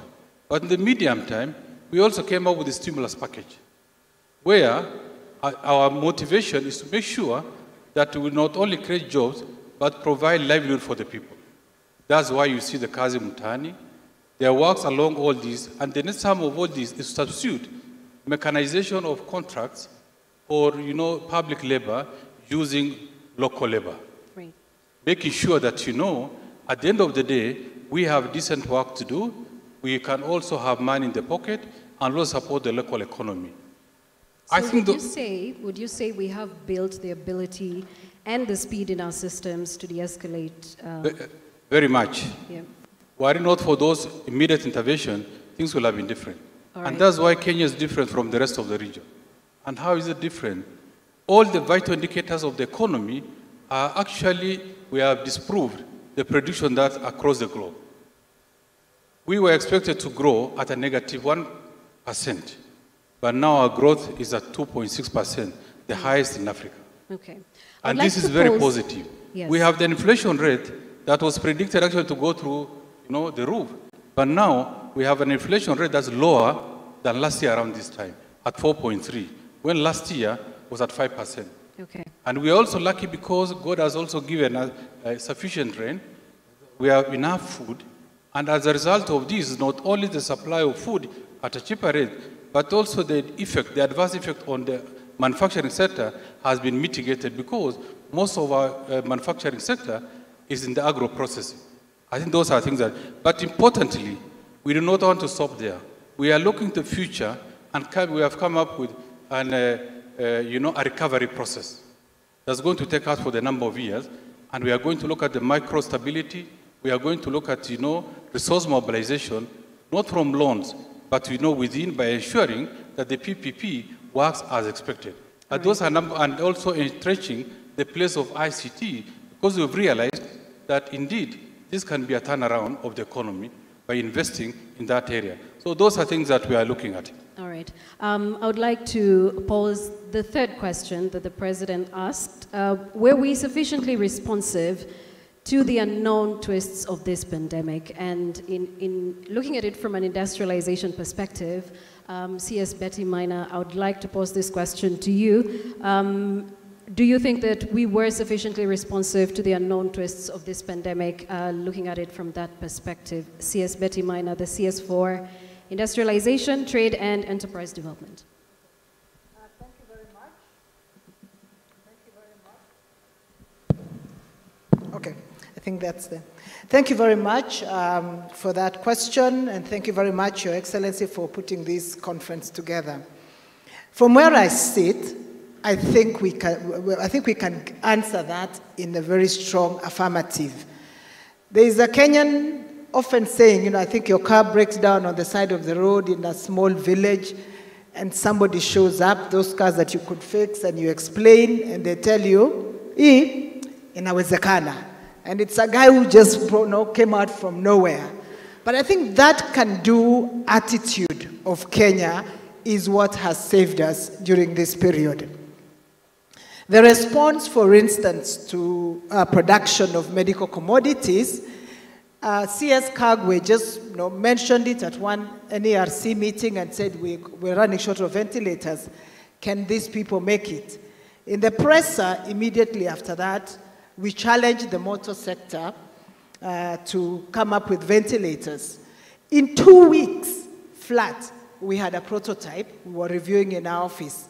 And right now, we have 2 which have been calibrated and are out for clinical tests. It's been done in less than 6 months. These guys had never done ventilators before, but now it's actually something that could go into the market before the end of the year. We've talked about face masks and stuff like that. People have actually produced, we are exporting. In the beginning, we shut down, because of social distancing.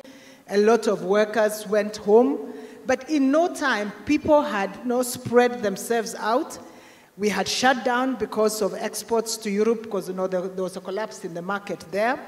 The statistics that have just been released today by the Export Promotion Council shows that in the last 5 months, we have exported, the last 9 months, we have exported more than we did last year. And it is because Kenyans rallied, bore these restrictions, but they were very, very determined to work. So in that sense, I think our response wasn't really surprising, because I think it is innate in Kenyans to respond to these to situations. We've got a very, very positive attitude, and we have taken this opportunity to construct ourselves. The way the government in Kenya responded, we talk about lockdown, lockdown, lockdown. But when you read about what other countries have done, we actually haven't had the lockdowns. We have had restrictions, but people have managed to work within those restrictions. We've had guidelines, and people have observed that guidelines. Thankfully, as Dr. Ambacho says, by observing the guidelines, you're not as sick anymore, but you're productive. And I think that for me is, answering that question, is that we have really taken this opportunity. The second thing we've used this opportunity is to rebuild back our confidence in our own industries. We've been talking Buy Kenya, Build Kenya, but we haven't taken all the necessary steps to actually do that. Thank you, Jane, for the committee for buying from Kenya. We have gazetted a list of products that can be procured from within, by government. And therefore, it is the challenge to Kenyan industrialists to ensure that this faith is not misplaced. There are many people who import medical goods. They showed up, they went to the press and said, these things are not, they don't meet standards. But the doctors themselves will tell you that the locally produced PPEs, they feel more confident in them. So we need to start believing in ourselves and rising up to this challenge, and we can confirm we can live with restrictions, but we can still be productive within them and discover new ways of working. You can have a meeting without drinking tea, but you'll still have the meeting from wherever you are. So we can, we can be very creative. Okay, there are some people who say, or some experts, economic experts, who say that Kenya has relied more on import distribution and less on export production. Would you say that these are some of the lessons we are taking going forward, that Kenya does actually have the potential? It's just that it's taken us a crisis like the COVID pandemic for us to realize this potential that lies within the country? No, I think to correct you, Kenya, I think the policy of import substitution died a long time ago. I think we recognized that we needed to have an open economy. So the question is, we've actually been building up on our exports, and that's been part and parcel. And the reason we have trade agreements and all these reach outs is to expand our exports. But there are critical commodities that we hadn't developed the capacity to do. And I think the whole world, it's not just us who've woken up. The disruption of global supply chains has made people realize that you need to have some critical supplies when you need them, and therefore you need some critical capacity for it. And that's what we will continue to do.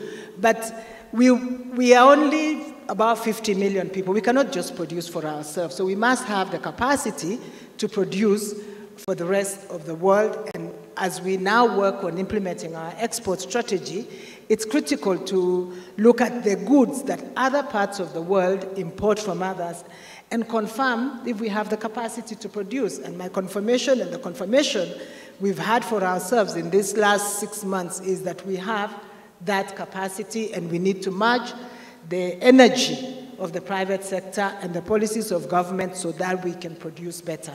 Okay. Governor Anyang' Nyong'o, I would like to pose this question to you from the county's perspective.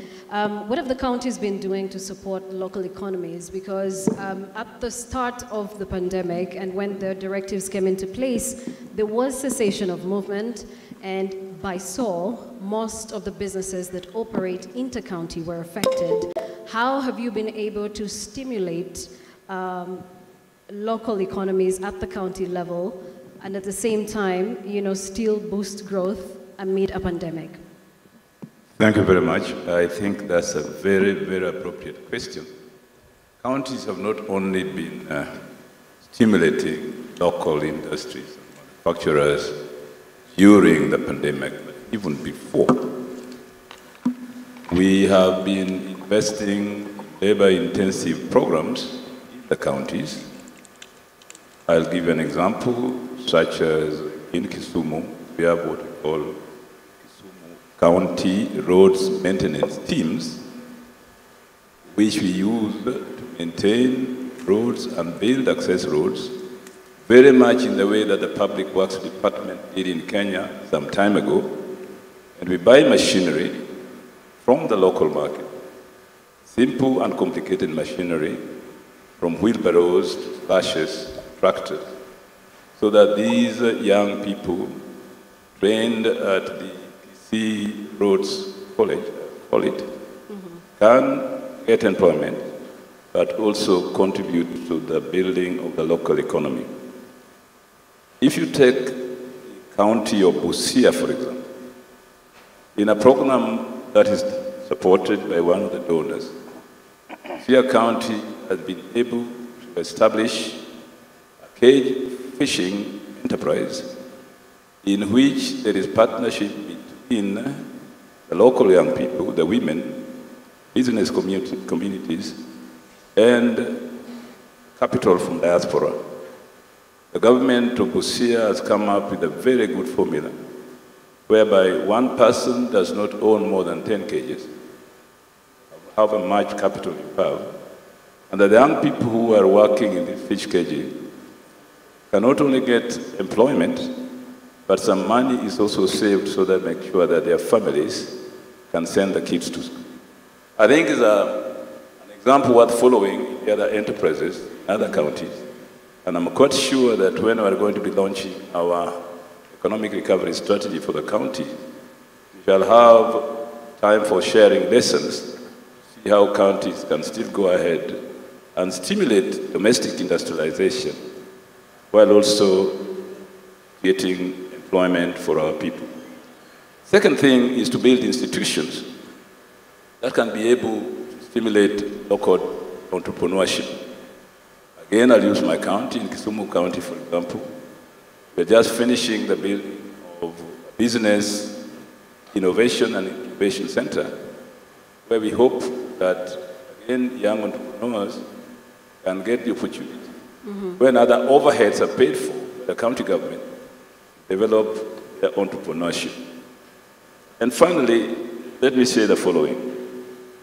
As Betty has pointed out, I personally think, and this is my view as a scholar as well as a policymaker, that the policy of import substitution, industrialization, was thrown through the window prematurely, mainly because of the pressure from the Washington consensus. And I don't think that, given the kind of things that we need in the domestic economy, let me give you an example. Sufurias. Yeah. How many people use sufurias in Kenya? Millions. We need to import sufuria from anywhere. We can make our own sufurias and use them. And from making sufurias, we can learn to make other things. And therefore, import substitution, industrialization, COVID time, was proved to have been given up prematurely. Governor Kuti just gave you examples of the sanitizers and the sweets and so on. Many more examples can be given. So I really think that even in counties, we have seen and we have learned that in many ways we need to produce certain things locally, especially when there's a shutdown and the airlines are not coming, buses are not coming, then you must be self-reliant on certain things. Right. Finally, in the area of agriculture, Madam, I think the smallholder production, the smallholder family, is still the heartbeat of this nation. During the pandemic, we learned that without food, you can't go anywhere. Our smallholder producers, so-called farmers in the rural areas, depend too much on the market for things they can produce at home. When I was growing up, for example, the only thing we bought in the market were three things: Ibritis, sabunis, and salt. All the other food was available in my mother's compound. Beyond the kitchen was a little garden where all the vegetables were available. Right. In the courtyard was the cattle shed where the cattle produced milk and we could use it for both ghee and milk. Next door were the chicken, producing eggs and themselves to eating. So we find that within the household economy, there's a lot of self-sufficiency. We must learn in the post-COVID situation, in counties in particular, to support this household economy by providing seeds, by teaching the farmers how to use their soil scientifically, because certain seeds cannot grow in certain soils. In other words, we should reintroduce what I call extension service, which apparently has been relaxed. This really is the nerve center of stimulating the household economy. Thank you. All right, thanks a lot, Governor. Archbishop Anthony, I would like to come to you as well to pose this question to you. Archbishop Muheria, who is the chairperson, Interfaith Council on COVID-19. Some people last went to church, literally, when the directives were announced. And they've had to find other means to, seek spiritual nourishment. And this includes Zoom prayers and also, going online to figure out how exactly, and just praying in their homes. But what would you make out of it? Because for now, it's been several months later.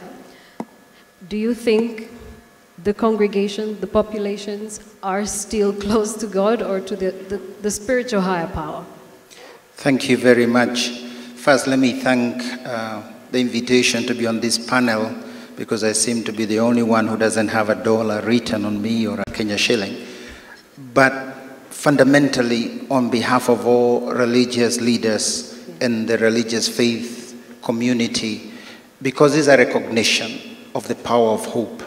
Because the faith communities are actually in the business of hope. And the power of hope in transformation, the power of hope driving through crisis, the power of hope to actually turn minds, and even bring about all that what my colleagues on the panel have been presenting.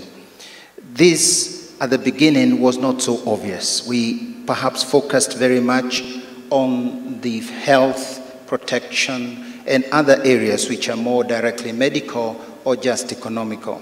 And we perhaps forgot that most intimate and perhaps more compelling part of the person, that is the spiritual and the psyche. And this is where perhaps the closing of the places of worship to public brought a big shake-up for an average Kenyan, because that is where you find solace, that is where you find hope, that is where you even find yourself, because this thing that comes upon you totally disorients you. And at the beginning, I think we missed it a little bit, but very soon, and as was directed with the formation of the Interfaith Council by His Excellency the President, and that has walked and steered the people towards a different kind of worship.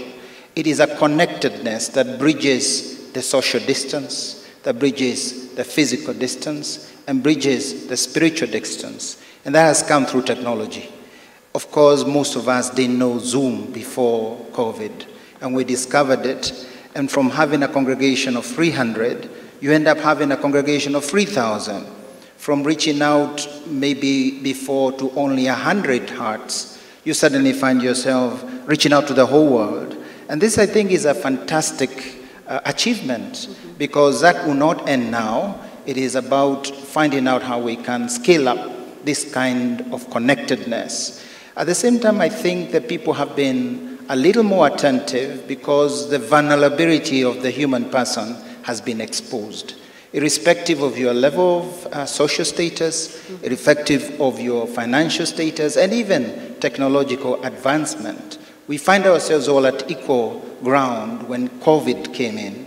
And so suddenly we find it is not enough to have an insurance of health or insurance of wealth. And suddenly God comes into the center of all this. And since our nation is very God-fearing and God-loving, I think this is also a wake-up call that all that we are doing in development must have God very much in the center. And that's why we thank even the religious leaders who have played a tremendous role in complementing government efforts, in reaching out to compliance, reaching out to follow up the guidelines we've received, and even to give hope. And I think if there is anything that COVID has been very strong on any sector, it is to awaken the power of hope. And that power of hope comes from a deep-seated faith. Right. So to answer the question you asked, yes, people are still perhaps at home, the elderly especially, but their faith, I think, is undented. They have discovered new ways. The ways of the radio for the upcountry and rural community, the ways of the TV for those who've got that access. But I also think even the ways of family worship and being together before God and feeling a new calling to play a very important point and role of solidarity in our nation. So yes, it has been a lesson, but I think it's a lesson that has made us grow and has made us even more godly, I believe. Are we going to see more Zoom prayers and less people going to places of worship? No, I think we'll see more people going to places of worship and more people participating in Zoom forms of worship. It will be not now going back. I do believe we're going to go forward. Right. In our going to all the counties with the Interfaith Council, which has done great, I think that is what we've received, an overwhelming response that people are hungry to be connected, but at the same time recognizing that times are changing and we are learning. Many religious leaders who didn't have any IT exposure suddenly have become IT experts with their iPads, with their Zoom cameras, and I think that is now a new space of reaching the God's care to the people. And beyond just the fact of religion, I think it is a point of hope, challenge, and that God cares for us, but we must now do more even moved by the fact that God has protected us. Great. I would now like to come to Jaswinder Bedi, who is the proprietor for Bedi Investments. Before the pandemic, you were not manufacturing masks or PPEs, and then came the pandemic and you had to reinvent, and now you are churning out possibly the highest number of PPEs in the country today. What informed this, and what lessons, what business lessons have you drawn out of this pandemic period? Thank you very much. I think I must thank His Excellency the President. He called me early March, I still remember, and those words still come back to me repeatedly. And he said to me, Bedi, we need an in-country local solution. We don't have enough PPEs in Kenya. And I said, Your Excellency, we don't make PPEs, but let me think about it and let me see what I can do. And within no time, in 10 days, literally, I had a prototype ready. I went to the Minister's office, Minister Betty was sitting here with me, and I said, Minister, I have developed this prototype PPE, and I would like us to take it forward. In less than 2 minutes, she called Minister Kagwe, and she arranged my meeting in literally 2 hours. I was in Ministry of Health, and Minister Kagwe called his entire team, all the doctors, everybody you could think of into a meeting, and said, guys, we have a local solution. And of course, from there on, the testing went on and things went on. And it was, for me, a learning experience that had it not been the challenge that Your Excellency you gave me personally, this wouldn't have happened. It actually encouraged many other factories, not only my own company, it encouraged more than 100 factories today who are doing this. And yes, we had to reform ourselves. It was a question of repurposing, it was a question of retooling, reinventing, re-engineering, refocus. So my biggest buzzword today is re. What else can we redo? I mean, what should we reinvent, or how can we be resilient, and the recovery, the redesign, the reimagine. So that's what this has taught Kenyans. And you know what? I was reading something the other day from Dr. Zeus, and he said when bad things happen, you have 3 choices. 1, you can either let it define you. 2, you can let it destroy you. 3, you can let it strengthen you. One thing I can say with any fear or contradiction is, as Kenyans, we chose, let it strengthen us. And as Kenyans, we are much stronger today than we were pre-COVID. All right. We are much stronger, and there's more resilience, and that, I guess, is the spirit of what we've been seeing since the pandemic broke out. People have been doing unconventional things, but still being able to stimulate growth in the economy. Ambassador Yatani, I would like to come back to you. In terms of policies going forward, many Kenyans, if not all Kenyans, are expecting that growth will be facilitated through the different interventions, like the ones we have seen during the pandemic. They have been reliefs, both fiscal and monetary interventions, and a lot of people are now saying, is this going to go forward? And if not, what are some of the policies that will need to be reviewed to be able to stimulate the next fiscal year, for instance? Yeah, thank you very much once again. And it's really important to realize that every problem provides opportunity as well as new coping mechanism. As a country, as an economy, we are still determined to rationalize government expenditure, but promote to a great extent private investment.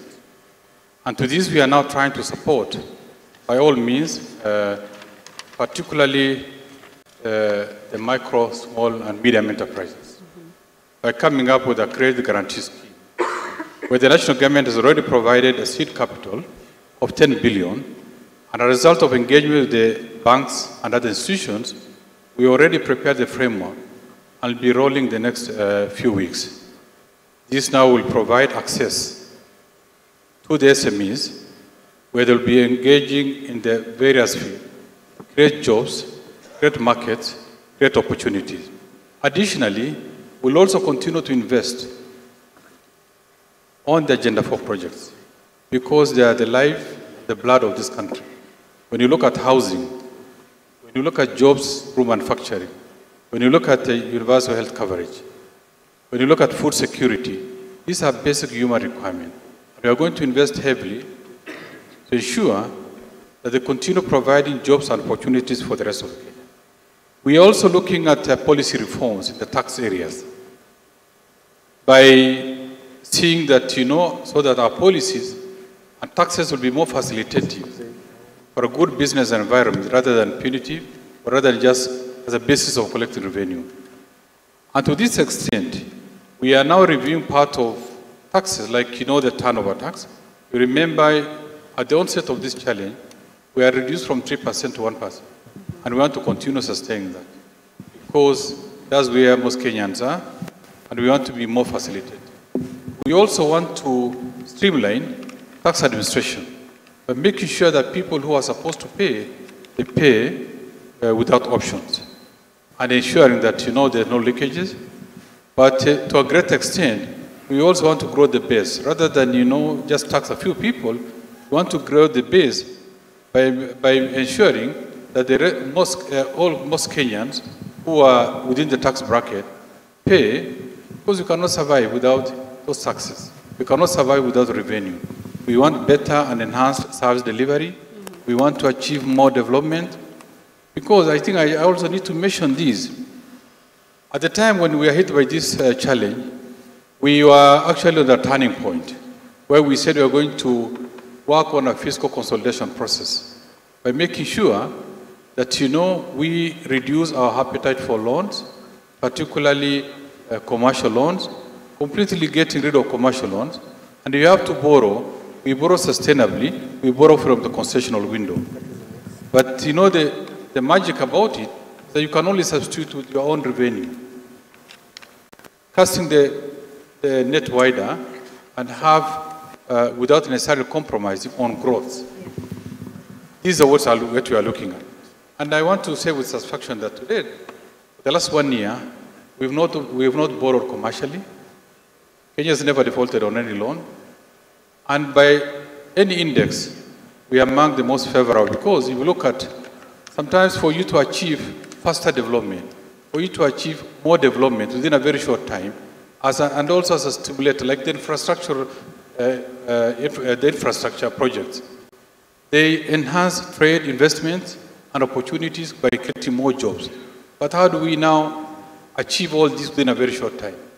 And the kind of resources available to us are not adequate. And all countries, all developed countries, have a basis of borrowing. Look at Japan. To the extent of 238% of the GDP, that's what their loan status is. And we are at 57. And many countries, and the US is about 110. So the countries that we depend on for support, they are also developed as a result of borrowing. So we are looking at many other measures by also rationalizing government expenses. There are certain expenses that does not add a lot of value. Right. If you look at foreign travels, the past we've been traveling, uncoordinated and in whatever numbers. All this is now outflows of our foreign reserves to go and do investment and create jobs elsewhere. Instead, now we are, through the stimulus package, we have looked at those critical sectors of growth on tourism by supporting them to, to be up and about, enabling support in the areas of renovation by supporting the conservancies, looking at employment within our own support, the teaching sector, and all these. So those are the policies that we are looking at. As much as I said, but we want to concentrate more on mobilizing resources locally by strengthening and enshrining, the public-private partnership as a core of our business and resource mobilization for realization of faster growth. All right. You talked about resource mobilization locally, and a good number of experts, again, are worried about Kenya's public debt. We're looking at an economy that has seen an increased number of unemployed citizens. And so when you look at these two situations, at the end of the day, what Kenyans want is money in their pockets, or where it's going to come from, at least. And because the government's role is to provide an enabling environment for the private sector to be able to create jobs, how do you think this is going to work out going forward? I think you've correctly indicated that, the role of government is to be a catalyst the economic activity, the various economic activities, through relevant, timely, and appropriate policies, by also creating certain incentives on a number of areas. And I think we also cover quite in details on the tax regime. We are now looking at, whether our taxes addresses all these concerns. To a great extent, yes. But the areas also that requires reform. And those are areas that we are looking at. We want to closely work with the private sector, and we have already done it. In the preparation of the stimulus package, also the first incentive, as well as also the recovery process, the private sectors are on board, and we know together we now look at those indices that if investment is done properly, is going to enhance the outcome of the desired process. But we are not also on our own. We operate within a region of the South African community. We also have to be alive to the policies and directions of the community. Right. Because we have that reciprocity in terms of what we need to do here, that has a direct bearing on the region. We do not want to really outcompete ourselves out of the market. We have to remain competitive. But the journey ahead is quite, in my view, from where I sit, I'm very optimistic. Because we've managed to withstand the shock. At the same time, our policies are working. If we want the spread of now the Kazi Mutani and all those investments that's taking place, we now realize faster development while also maintaining the market alive and ensuring that coordination and the stimulus at all levels are realized. The policies that we are going to put in place now will enable us to realize faster development, create more jobs for our people by creating that in a required business environment for private sector to thrive. All right. CS Minor, I would like to come to you.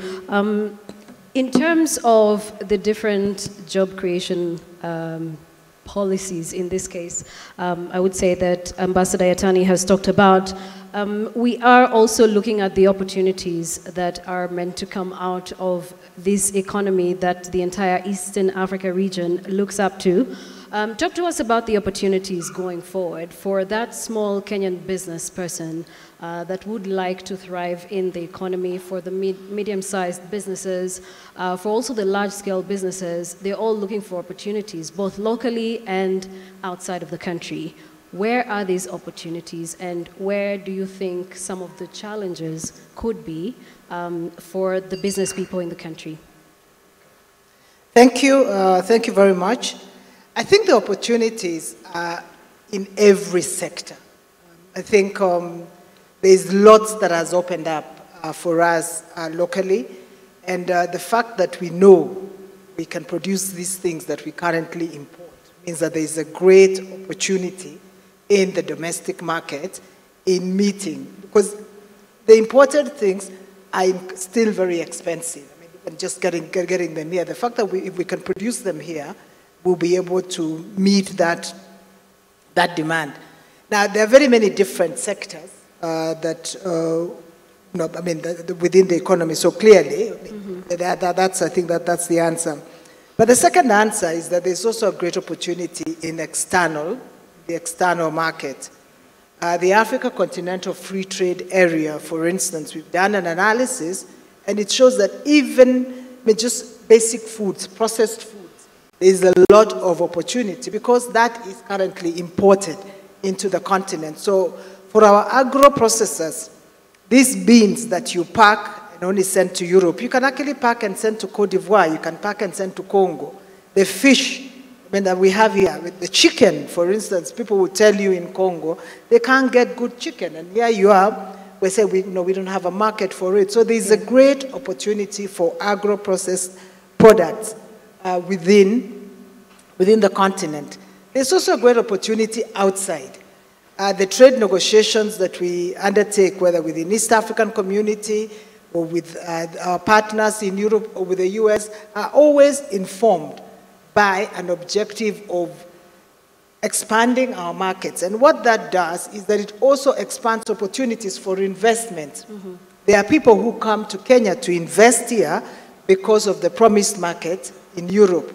or in America. Therefore, for us as Kenyans, if people see that opportunity and bring their capital from China here, it's also important for us. I mean, we put it in real estate, but we should also put it in manufacturing. So my answer to you is that the opportunities for Kenyan business are both here and in the markets that the government has negotiated with. And it's an opportunities that helps us to attract partners that can work with us here.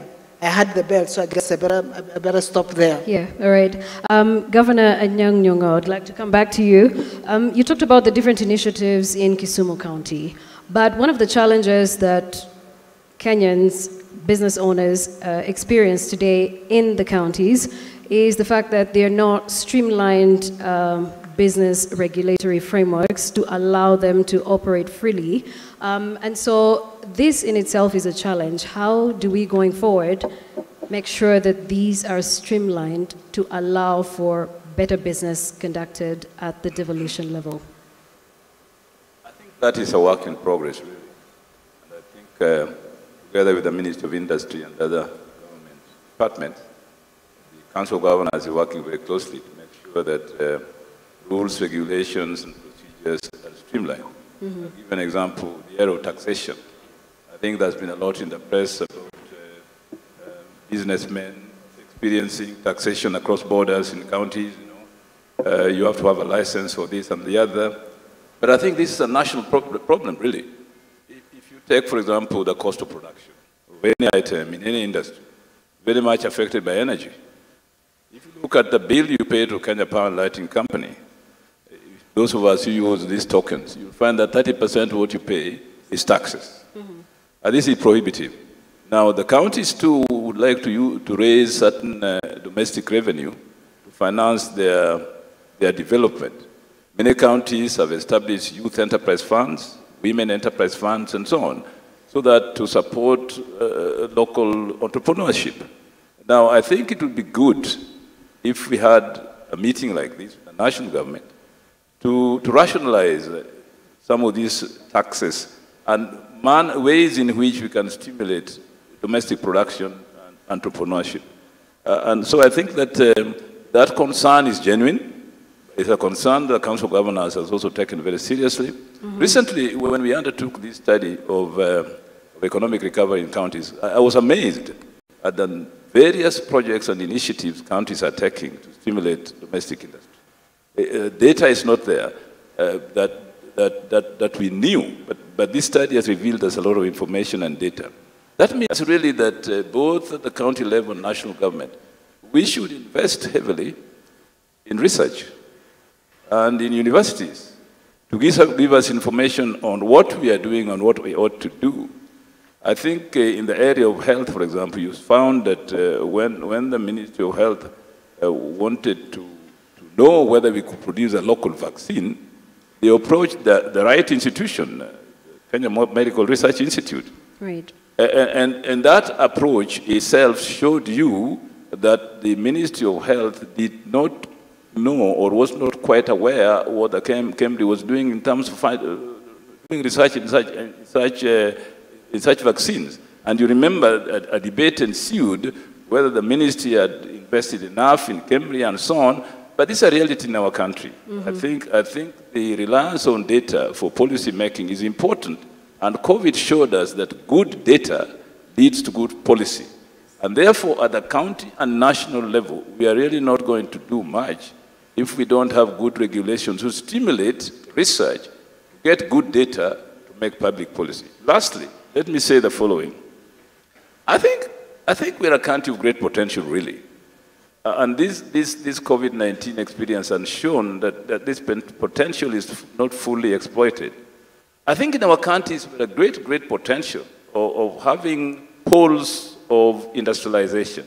Remember Thailand had this program, one product, one village. I think we can begin by having a policy, one industry, one county. Yes. To capitalize on the potential of counties. I'll give you a last example. For example, Baringo can produce a lot of honey. West Pokot too. Now, how are we capitalizing on that production of honey in these two counties?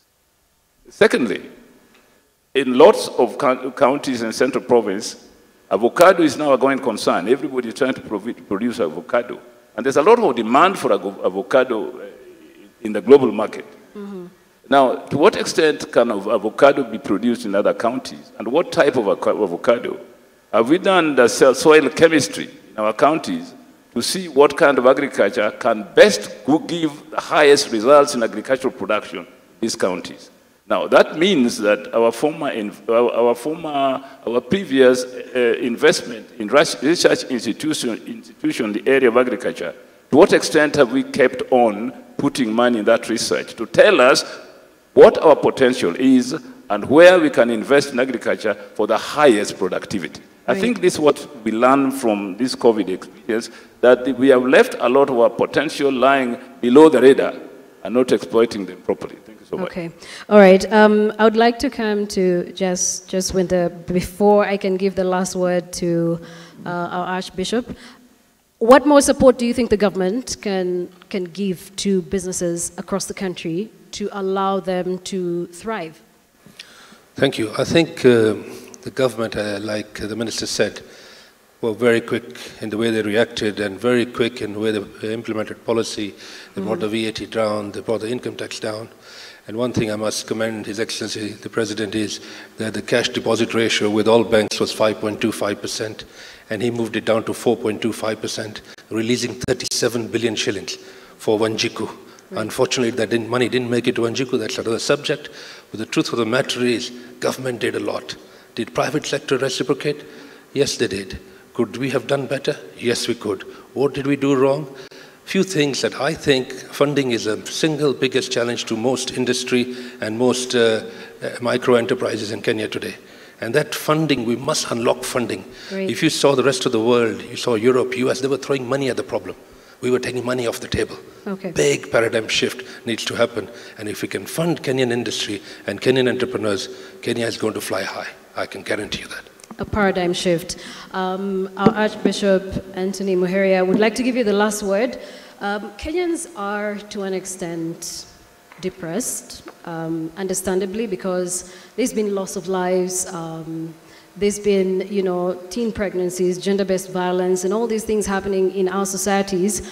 But then the future is bright, we hope, and would like for you to speak to all Kenyans out there who are watching you and listening to you right now. What is your message to them? Thank you very much. First and foremost, I think COVID has revealed the issue, as I said, of vulnerability and the need for us as humans to wrestle and to know how to accommodate and manage vulnerability, be it economic, be it be health, and be it be spiritual.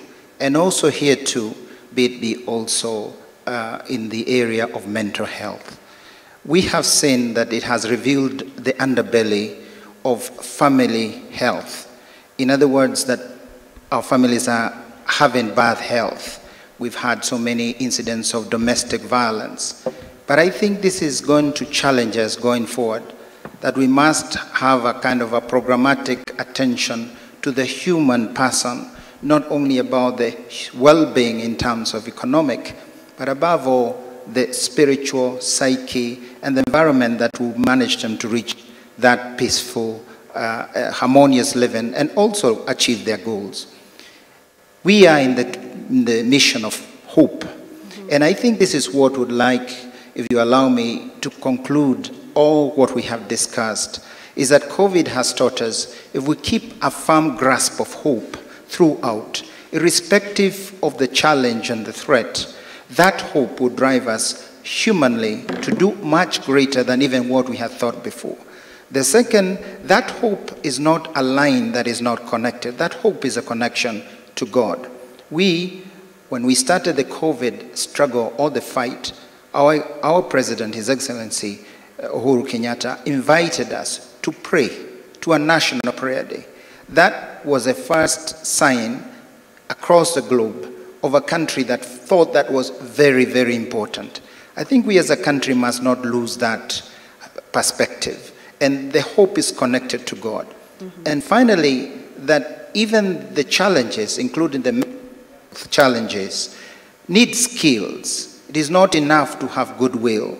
It is not enough to want or to hope things will change. We need to up the skills of mental health attention, the skills of business too, because I think we have to sharpen our business. But we also need the skill to learn how to meet crisis with strategy and challenge, as we have learned. So to all who are listening, and especially to our leadership here, I think they have given us a good lesson. The lesson to trust God, but also a lesson to keep our eyes on the ball. And that ball is a hope of the Kenyan people. And I think our hope is really up there, that we are emerging even more powerful than we entered this crisis. Thank you. Thank you very much. And thank you to all my panelists, Ambassador Uhuru Kenyatta, the CS National Treasury and Planning, CS Betty Maina, who is Cabinet Secretary, Ministry of Industrialization, Trade and Development, Governor Anyang' Nyong'o of Kisumu County, Archbishop Anthony Muheria, the Chairperson, Interfaith Council on COVID-19, and Jaswinder Bedi, who is a proprietor, Bedi Investments. Thank you all so much. And I would now like to invite Peter Wanjohi to come over. Thank you very much, ladies and gentlemen.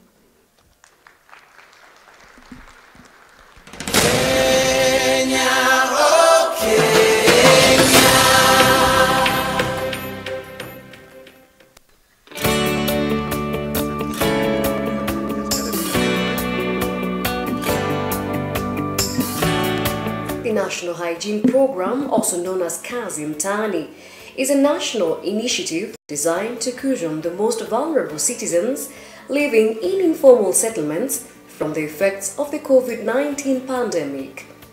Kazi Mtaani kicked off in April 2020 on select informal settlements in Nairobi and 7 other counties.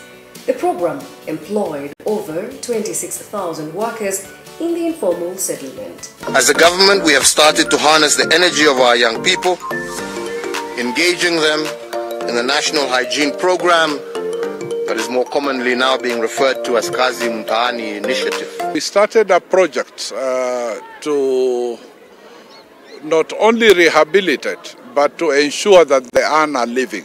So whatever the youths here are earning are the street family earning in Grogan Road. That is one of the success stories we have engaged on, and that is almost killing 3 birds with 1 stone.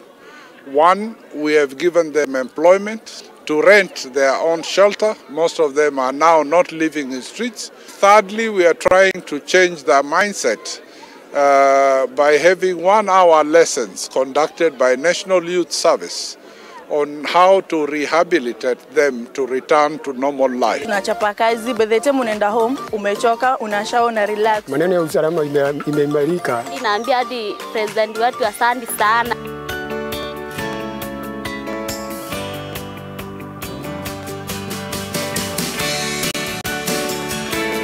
Mshahara achelewi, tunapewa. Hii kazi ina maneno na town ndio ile inaelekea kung'ara.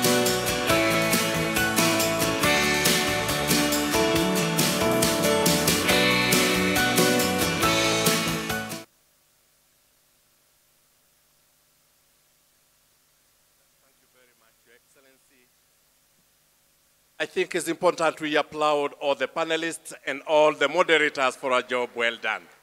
And with your permission, Your Excellency, I will now invite Cabinet Secretary Dr. Fred Matiang'i to guide the program.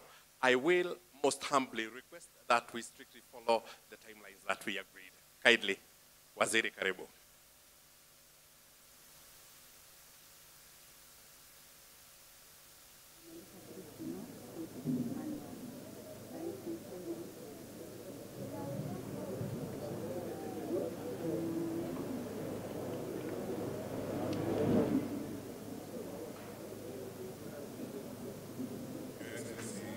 President of the Republic of Kenya and Commander-in-Chief of the Kenya Defense Forces, distinguished participants, this is the last of our sessions today. I pray probably the shortest, because we are looking forward to your address to the nation, Your Excellency.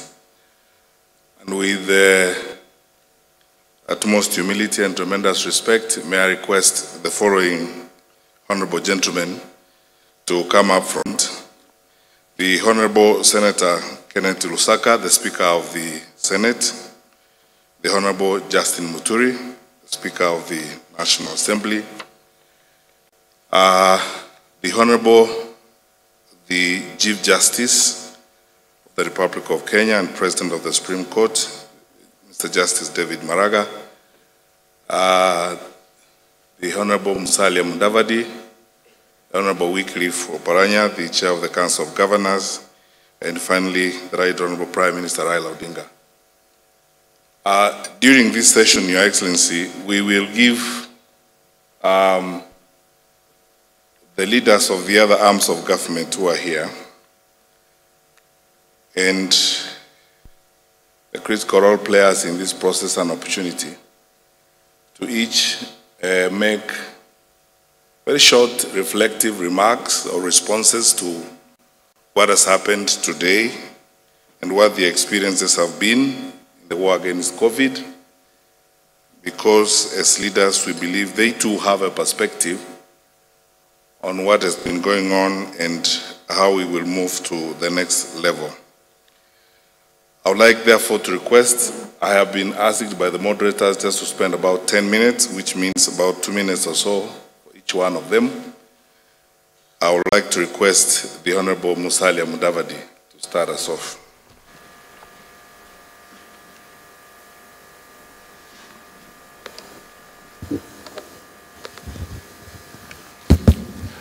Thank you, Honorable Matiang'i.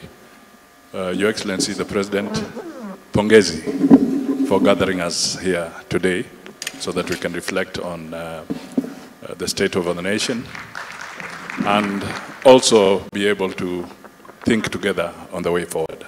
Kwa hivyo nasema asante sana. Your Excellency, very important messages have come from the panelists. And I'll just try and summarize one or two things that perhaps may need further reflection in terms of policy development. One is the functions as defined of the national government and the county government. I think the COVID scenario, as bad as it has been to the Kenyan people, has shown that perhaps the fear that we sometimes have that certain functions should not be devolved can be overcome through concerted effort. This is a very good example that we can move forward with. The other thing that I think we must look at is to continuously define the fault lines. In all this conversation, perhaps we needed a very specific approach to what are the fault lines, because it is clear that COVID is not over. So let me be a little bit self-provocative here. Who are the fault lines? Is it the politicians? Are we the fault line in the fight against COVID? Is it some of our institutions? Be it the parliament, be it the county assemblies? Are these the fault lines? Who has been at the forefront in breaching the rules in the fight against COVID? Is it us, me being one of them? And if so, then what can we do so that we as the fault lines can be curbed so that Kenyan lives can be saved? Finally, I would just like to urge the Treasury to continuously review the tax regime so that it can be more friendly to the business community, because we have seen so many institutions go under. The pressure is immense. Some are investors in this room, some are businessmen. Your Excellency, I can tell you, KRA is breathing down the necks of many people. One enters through this door, when you think you're done, the next officer enters through the other door. I think a continuous reflection around the tax regime to make it more business friendly for rapid revival will be very important. And finally, just to urge the Treasury Secretary to look at the debt numbers carefully. He gave us a fairly confident situation, but I think we all know we need to be very, very careful so that we can resuscitate our economy as soon as possible. Apart from that, Your Excellency, it has not been easy for you. Some of us have had very minimal contact with you. We had to keep away. Your life is a matter of national security. So it is understood that for us to hover around you and give you COVID could have been very dangerous for this country. So we thank God that you are here. Asanteni sana.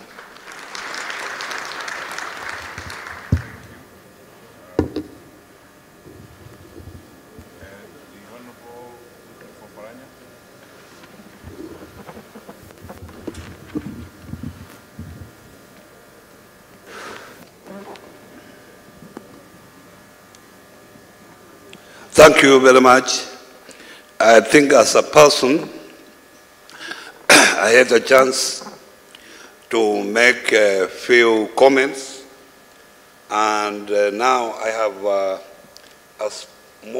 short statement that I want to give on behalf of the Council of Governors as Chair.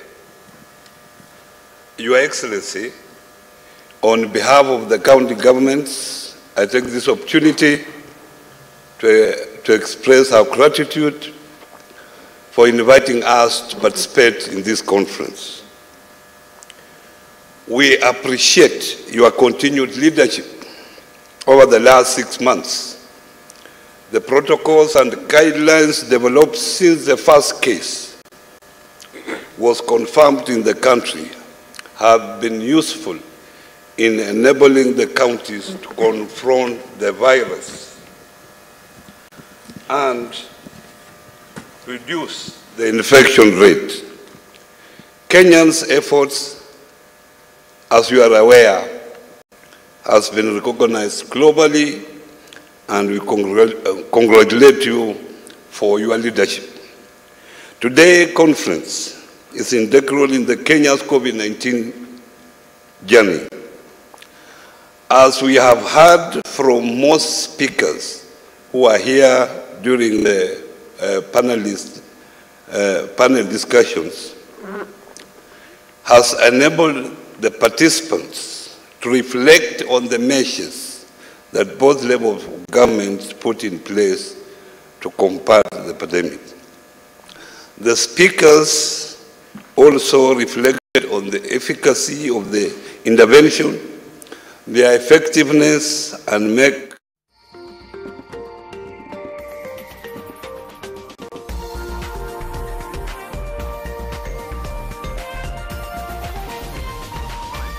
This is NTV. From far with you. I even gifted you a magnificent house. Rosa, it's the thought that counts. Please help me. When it comes to fever, you need to be both. Panadol Baby and Infant starts to work on fever in 15 minutes and is gentle on the tummy. Panadol Baby and Infant, tough on fever, gentle on your child.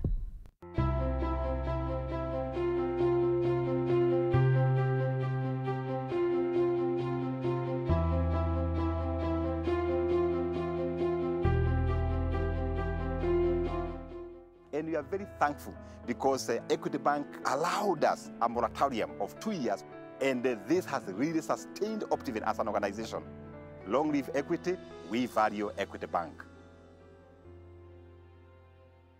Together and agree to disagree, but still talk and find ways to serve the Kenyan people. The various national and county government coordinating committees were a good platform of engagement. We need to see more of this.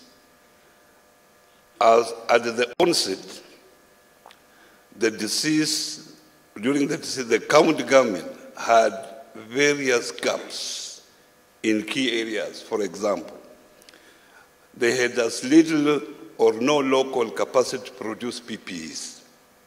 But today, there are counties who are undertaking local production of PPEs with the policy of Buy Kenya, Build Kenya.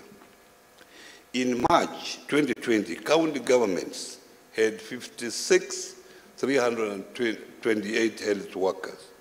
Now they have 66,935, an increase of about 10,000. In March, county government in total had 162 ICU beds. Now they have 492. In March, our capacity to respond to emergencies had not been tested, but we now know that we can build in a record 19 days a facility to host 35 beds, fully equipped, as it happened in Murang'a.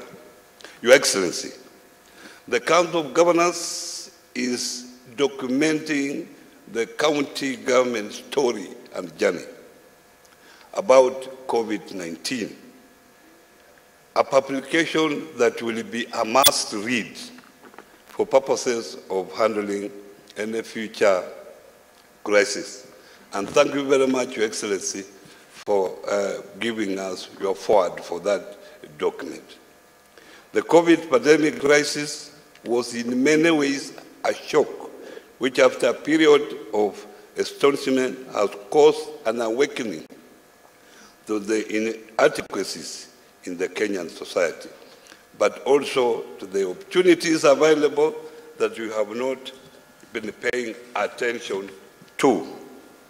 Your Excellency, in conclusion, let me pose some questions that I believe we should continue to reflect on even after listening to the various speakers, especially after post-COVID period. The first question, what is the new post-COVID normality we are moving towards? The second question, what are the pitfalls that we should be aware of? I thank you very much. That's a statement from the Council of Governors. The Honorable Speaker of the Senate. Thank you very much, Your Excellency, the President and Commander-in-Chief of our Defense Forces, all protocols observed. On behalf of Senate, I also want to report that immediately we were confronted with this problem. We did form an ad hoc committee of 7 members who successfully worked on a bill, what we call the Pandemic Response and Management Bill, to give it such pandemics a legal framework in future, because I'm sure this is not going to be the last one. It was passed on 30th of June 2020 and forwarded to my brother, Speaker Muturi, in the National Assembly. I'm sure once they conclude and you are sent to it, that will give us a legal framework on how we should handle future challenges like the one we faced. And the committee also did make some recommendations, and some of them are the Act for the operationalization of the Micro and Small Enterprise Fund, which can assist those affected at such times. Then also government-backed credit guarantee schemes, so that banks can be able to avail liquidity, especially to small-scale business people who are seriously affected. And of course, as Senate, we also did raise the red flag to the county governments whom we oversight, that it's during such times that a lot of rules are broken, especially in procurement, and that we really urge the county governments to ensure that they follow the law, because oversight will still continue even with or without COVID-19. So we'll continue, on behalf of Senate, we'll continue giving the necessary support to the executive and other arms of government whenever we are faced with such challenges. And I also want to laud on behalf of the Senate, Your Excellency, the President, the ministers, and all who are involved in this, who are involved in sorting out the challenges that we are facing, and reassure you that we'll continue giving the necessary support. Thank you, Your Excellency.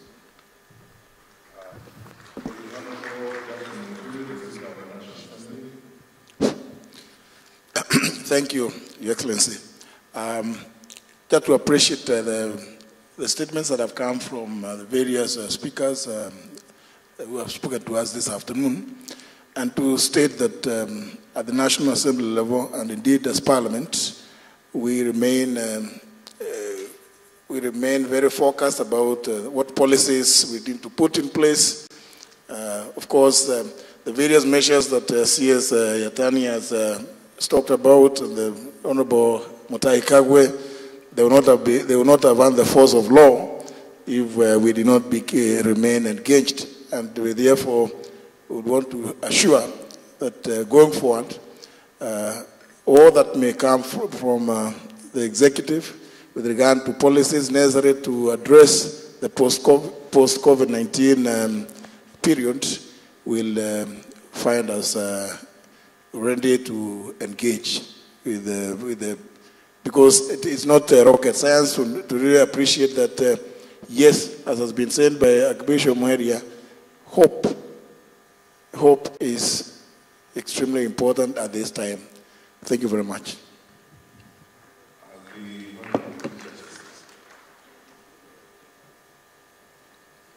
Thank you, Waziri, Your Excellency, President, and my fellow leaders here. Devastating as it has been, COVID has made us learn some lessons, quite a number of them. You will recall that when we had a few cases in the country, the judiciary was one of the institutions which immediately scaled down its operations. This is simply because of the crowds that cases attracted court. And where we could not keep distancing. With that, we have come up with quite a number of innovations to be able to continue rendering services to wananchi. And what has come handy is the use of technology. The use of technology, as some other speakers have said, some of the applications we had not even thought of came handy. But I want to point out that there are still a few challenges we need to address as a nation. We are scheduled to have a conference of the National Council on Administration of Justice and review quite a number of things that we need to put in place so that we continue serving, because we don't know how long this pandemic is going to last. One of the challenges that we have faced is internet connectivity, quite a number of our courts in the country. Other than in the major towns, connectivity is quite a challenge. And yet, we have got to reach those people. So we want to meet. When we meet, we will make recommendations to Ministry of ICT on if there's something that can be done so that we are able to continue serving wananchi. I want to say that with this onset, of course it was in our plans, but it accelerated the process. We started e-filing because it was dangerous to have documents being filed physically and delivered to our courts. With that, we started e-filing. It had challenges initially with connectivity, but it has worked very well, and we are very, very happy with the progress that has been made. I want to report that in the Nairobi and the environs, we are now able to file cases electronically, and the judges and judicial officers are able to handle cases and proceed. And then shortly, we will be moving to other parts of the country. So I want to say that the lessons that we have learned, let us utilize that. Let us up our act For instance, I learned that even the prisoners are very, very happy to have their cases heard while they are seated in prison. So we just need some very minor investment in that area to make it possible for the prisoners to connect to courts so that they don't have to be transported to court. And that will be a huge saving. So for me, what I want to say is that we have done fairly well in the circumstances, but I think we can still do better. If we can put our act together, all of us, we are going to be able to overcome this problem. And even after that, let us not lose the lessons we have learned.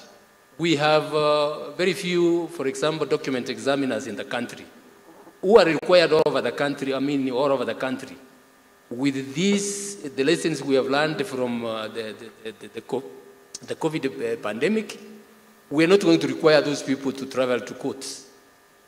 We are going to connect with them and have them testify from their offices. The same as the pathologists, the same as the ballistic experts and others. And I think those lessons learned, if we can utilize them, we will go a long way.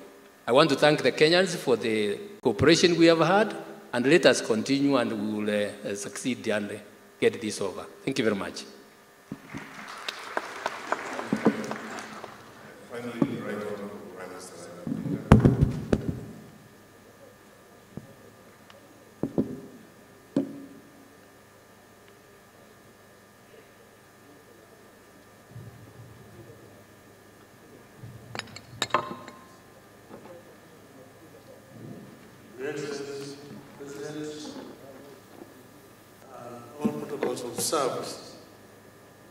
I just want to begin first by saying that when this pandemic first broke out in China, then started traveling to Europe and the Americas, it was generally believed internationally that by this time it lands in Africa, there will be a disaster.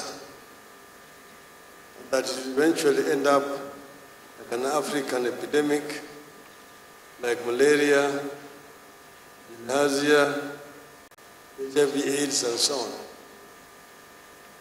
But that has not come to pass. And I think as Africans we must congratulate ourselves for having taken measures that has ensured that Africa did not become the major victim of this pandemic. Here back home, we need to congratulate ourselves as Kenyans. I want to congratulate the Kenyan people for their patience, their resilience, and caring toward each other. This has helped us to reach this far. Also, we need to convey our condolences to families who have lost their loved ones, and to say that may the Lord rest their soul in eternal peace. We also want to congratulate our medical personnel who have been very diligent in their service to our people. In a very risky line of duty, they have exhibited a sense of patriotism that is unique. Therefore, we need to congratulate them. Some of them have lost their lives in the process of trying to save lives of other Kenyans.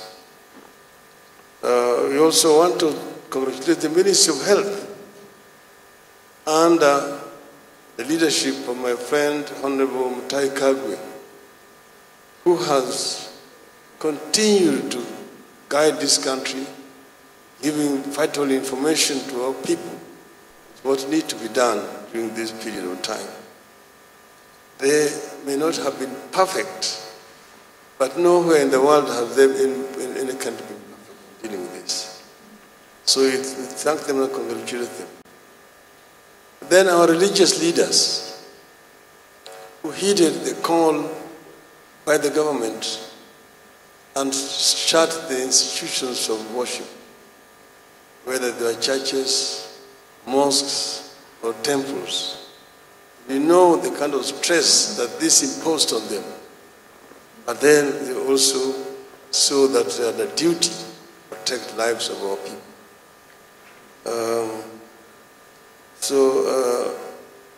We want to congratulate them. But this pandemic has also produced young heroes in our country. The innovators, young innovators.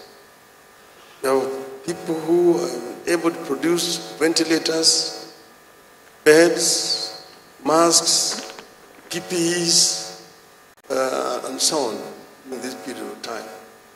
It really shows a sense of innovation that people have, and that given an opportunity, people can excel just along the other youth in the world.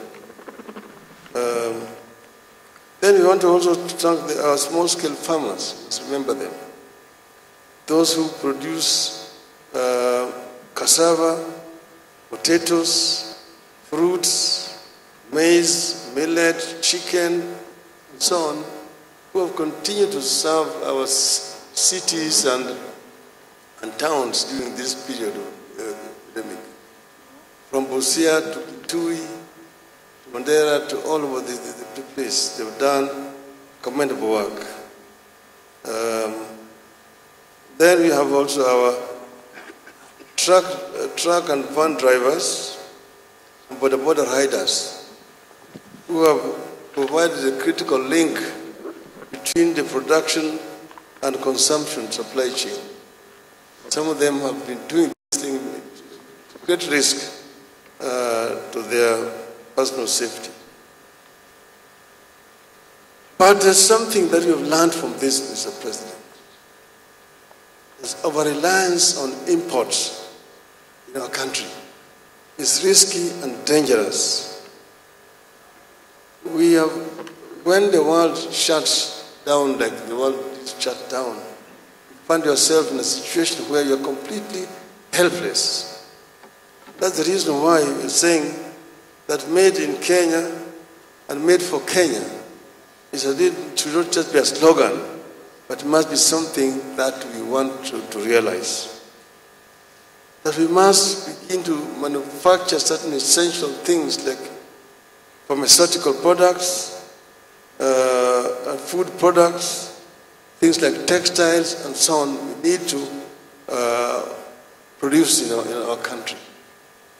And that we should move away from our reliance on imports of essential things. We must have a national list of essential goods and products that must be produced locally. Finally, President, the youth of Kenya, during this period of time, have exhibited exceptional sense of unity and patriotism. Here I want to thank the government for coming up with this Kazi Mashinani, which has provided essential jobs for our youths, which are productive. The President, we need all the time to continue to have this conversation on how to expand our national cake. That our national cake must expand so that we can be able to feed most of our people. The reality is that our population continues to grow exponentially, but we are not producing enough to be able to feed our people. There's too much concern about consumption, taking away from the national cake than expanding the national cake. This itself is actually a recipe for disaster. We must see that this national cake is expanded rather than just taking off from it and going to give it away from other people as alms, throwing it to other people's alms. This is a conversation that we're going to have on another day. But I want to conclude first by thanking the government, the President, for leading from the front during this very difficult period. It has been very difficult to meet physically, like Honorable Ndabadi said, because we don't want the source of infection. It has been difficult, but I'm sure we will manage there, and I hope that we're going to continue to manage going forward. I thank you.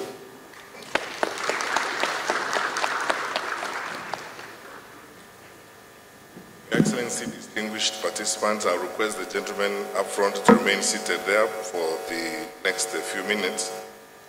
On behalf of my colleagues, both in the National Emergency Response Committee, my colleagues in Cabinet, and the entirety of the executive branch of government that has worked together with our colleagues in the Council of Governors to put this together. Your Excellency, we are very grateful for the opportunity, and we thank you so much for putting this meeting together.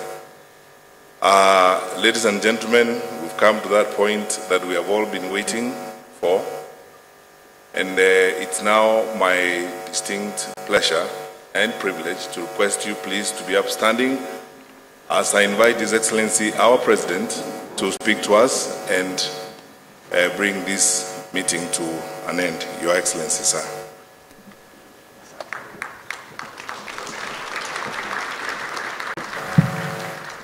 Thank you. Please be seated. Thank you very much.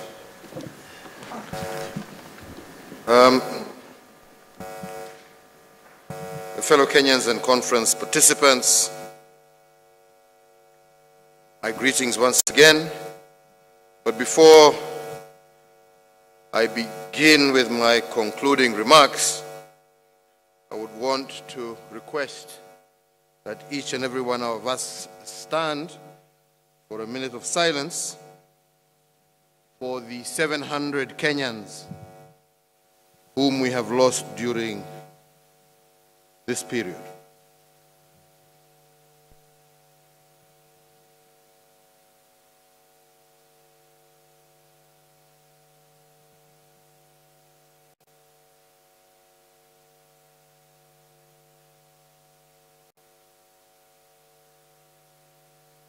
May God give them eternal rest. Thank you very much.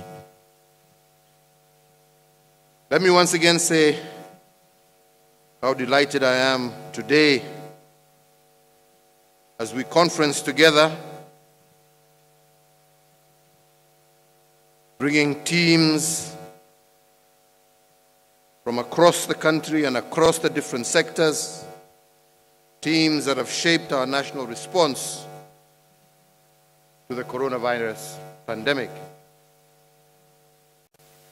In your different capacities, either as leaders, clergy, technocrats, doctors, civil society, different experts, private sector, you have all helped the country navigate through the turns and twists of the corona crisis for the last 6 months and brought us within sight of safe harbor. Indeed, the panel discussions held this afternoon have highlighted both the hits as well as the misses in our national endeavor to flatten the infection curve. And overall, we have all demonstrated resilience in the face of tremendous challenge. I join all speakers and participants today in celebrating our gallant health workers and all our essential service providers for keeping the Kenyan flame burning bright. Today, we honor and salute them all and recognize their representatives who are in our midst at this conference. Asanteni sana kwenu nyote. Thank you very much. Ladies and gentlemen, even as we mourn for our compatriots whom we have lost to this disease, we are eternally grateful also to God for our survivors and the recoveries. Each death is undoubtedly a tragedy, but every recovery is also a story of heroic triumph. And I am confident that as a nation, we will stay the course for the remainder of this journey and reach our desired end. For your efforts, I want to once again thank each and every one of you collectively, as well as individually, on behalf of the people and the government of the Republic of Kenya, and indeed on my own behalf. Ladies and gentlemen, for the last 6 months, the country has been in a season of paradox. Since March this year, when we recorded the first COVID-19 case, it became necessary to shut down the economy in order to save it. We had to avoid our loved ones, especially the elderly, because we care for their health just as much as we cherish their wisdom. And it became necessary to withdraw our children from schools in order to secure their future. All this was a paradox, a conflict between the new normal and what we think the normal should be. Today, however, we face an even greater paradox. As we flatten the corona curve, it appears like victory is on sight. Yes, indeed, the COVID positivity rate has fallen from 13% in June to 7% in August, and now stands at 4.4%.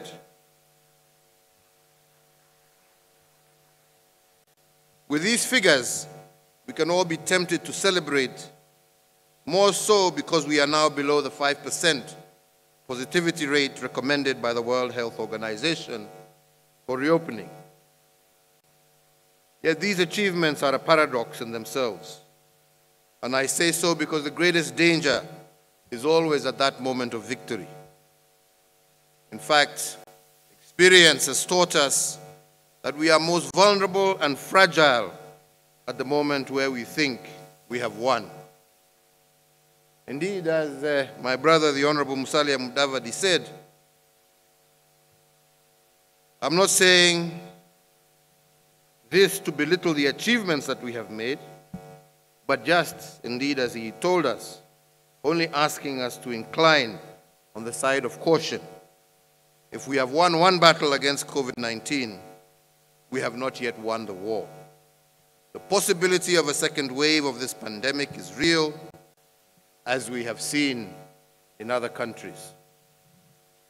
As an affirmation that the enemy is still within our borders, we continue to record new infections every day, even as we speak.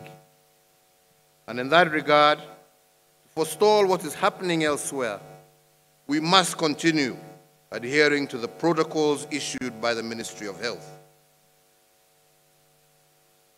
But we have also seen successes, and I am particularly delighted by the advances that we have made in the health sector.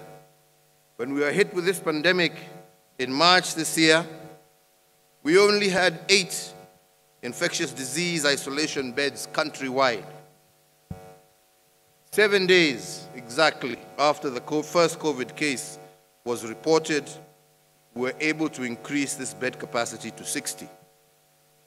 Currently, and working in partnership with county governments, we have over 300 ICU beds and 7,411 isolation beds nationally. And this done in 6 months. These achievements are indeed phenomenal. And through you, Governor Oparanya, Chair of Council of Governors, I take this opportunity to thank you for the partnership that you and your governors have shown during this very difficult period of time.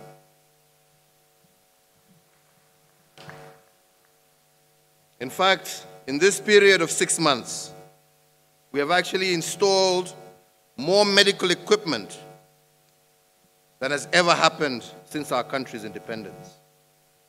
As an affirmation of our expanding capacity, and as we continue to use this moment to reimagine Kenya's healthcare, earlier this month, I presided over the official opening of our 5th National Referral Hospital, the KU Teaching Referral and Research Hospital. The new facility is part of our national response for specialized treatment of chronic diseases, notably cancer and renal diseases, the twin diseases that have caused and wreaked havoc to many families across the nation.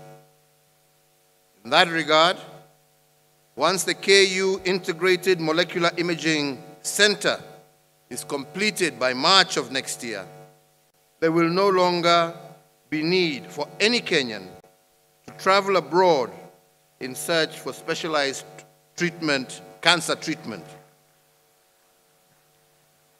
as our enhanced capacity will be able to handle any medical conditions that people now are currently traveling abroad for. Indeed, the referral facilities, coupled with the expanding county infrastructure, will enhance our national possibilities and anchor our plans to position our nation as a top medical hub for our region, for the continent, and indeed develop medical tourism as a new area of generating income and jobs for our people. This will also help us with our national rollout for the universal health care under the Big Four agenda. So, fellow Kenyans, our expanded health infrastructure, as I've just mentioned, is indeed impressive. However, it is important to question ourselves and ask ourselves, does it make our position unassailable if a second wave were to hit us? Is it sufficient a buffer to keep a second wave at bay? The answer to this question is a resounding no. The expanded infrastructure is necessary, but still not sufficient. Without citizen action, the impressive infrastructure cannot forestall the aggression of a second wave, as I said, as we have seen in other countries. So to buffer the country, therefore, the citizens must, as they have been, position themselves as the first line of defense. The reason why we have managed to flatten the curve is because Kenyans have exercised an impressive civic responsibility and duty. And if danger is most present in moments of victory, this achievement is in danger if we do not watch out. And that is why I urge all Kenyans to double their efforts in observing the COVID protocols.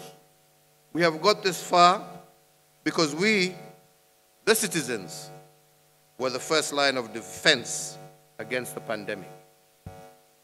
And as we get into the next phase of the war against this pandemic, we must heed the teachings of St. Francis of Assisi, who said, and I quote, "Start by doing what is necessary, then it will lead you to what is possible, and before you know it, you will find yourself doing the impossible." End of quote. If we do what is necessary during the next phase of the war against the pandemic, it will lead us to do what is possible. Then cumulatively, our necessary actions, like wearing masks, coupled with our possible deeds, will lead us to the impossible outcome of containing this pandemic. Indeed, as a people, we must always remember that impossible is nothing if we, each and every one of us, applies themselves. So therefore, in the spirit of co-creating the new normal between the government and its people, and on the advice of the National Security Council, and in line with the recommendations of the National Emergency Committee on the coronavirus pandemic, I direct and announce as follows. 1, that the nationwide curfew enforced throughout the territory of the Republic of Kenya is extended for a further 60 days. 2, that the commencement time for the nationwide curfew is varied from 9 p.m. to 11 p.m. Therefore, effective tomorrow, Tuesday, the 29th of September 2020, the nationwide dusk to dawn curfew will run from 11 o'clock at night to 4 o'clock in the morning. 3, that the prohibition against the operation of bars and the prohibition against the sale of alcoholic drinks and beverages by ordinary restaurants and eateries shall stand vacated with effect from the 29th of September 2020.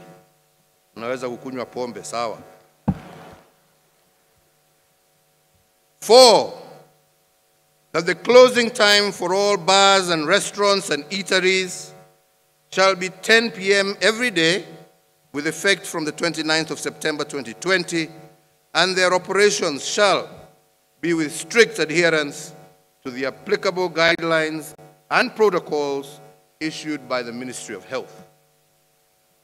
5, that in line with the recommendations of the Interfaith Council, the permitted maximum size of religious gatherings is increased to 1/3 of its normal sitting capacity, but with strict adherence to all applicable guidelines and protocols issued by the Ministry of Health.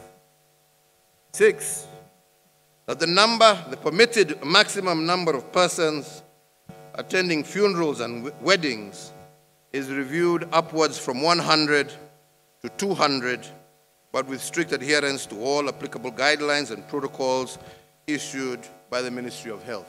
And indeed, once again, going back to the Honorable Musalia Mudavadi, he posed a question. We thank Kenyans, but it is we, the political class especially, that is leading the charge in defying laid down protocol. So hii ugonjwa ikiendelea kusambaza, tujiangalie sisi wenyewe mbele ya tuanze kuangalia wananchi. Hiyo nimesema 200, good. As we progressively de-escalate the containment measures and resume a sense of normalcy, on education, our paramount consideration, both as a government, but also as parents, is the safety and well-being of our children. The lives of our children and their health is not a matter for debate.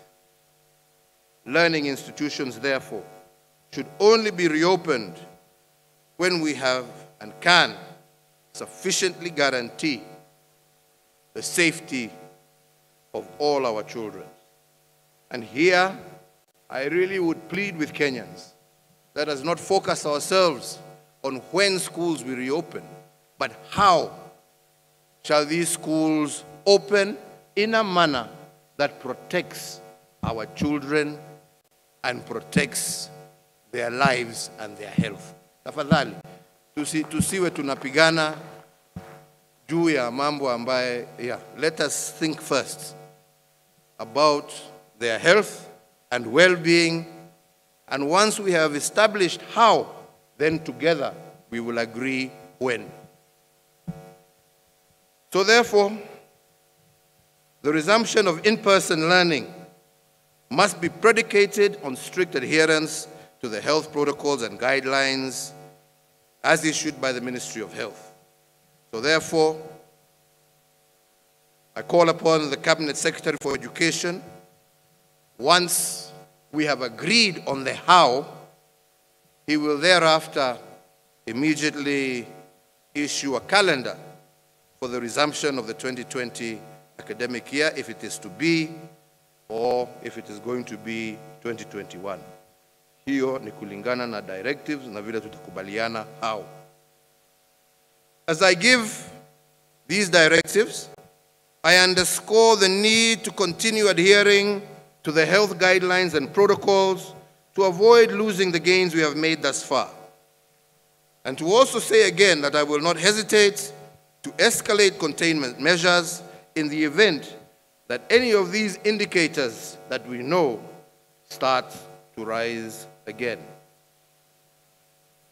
So fellow Kenyans and conference participants, the containment measures put in place in March of 2020 to stem the spread of COVID-19 have had positive returns in terms of our safety and national security.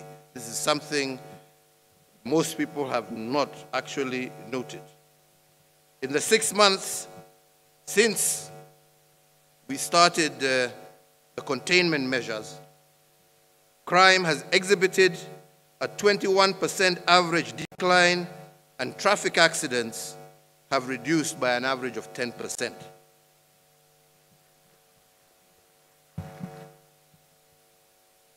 So with that, I want to conclude with some thoughts for all of us.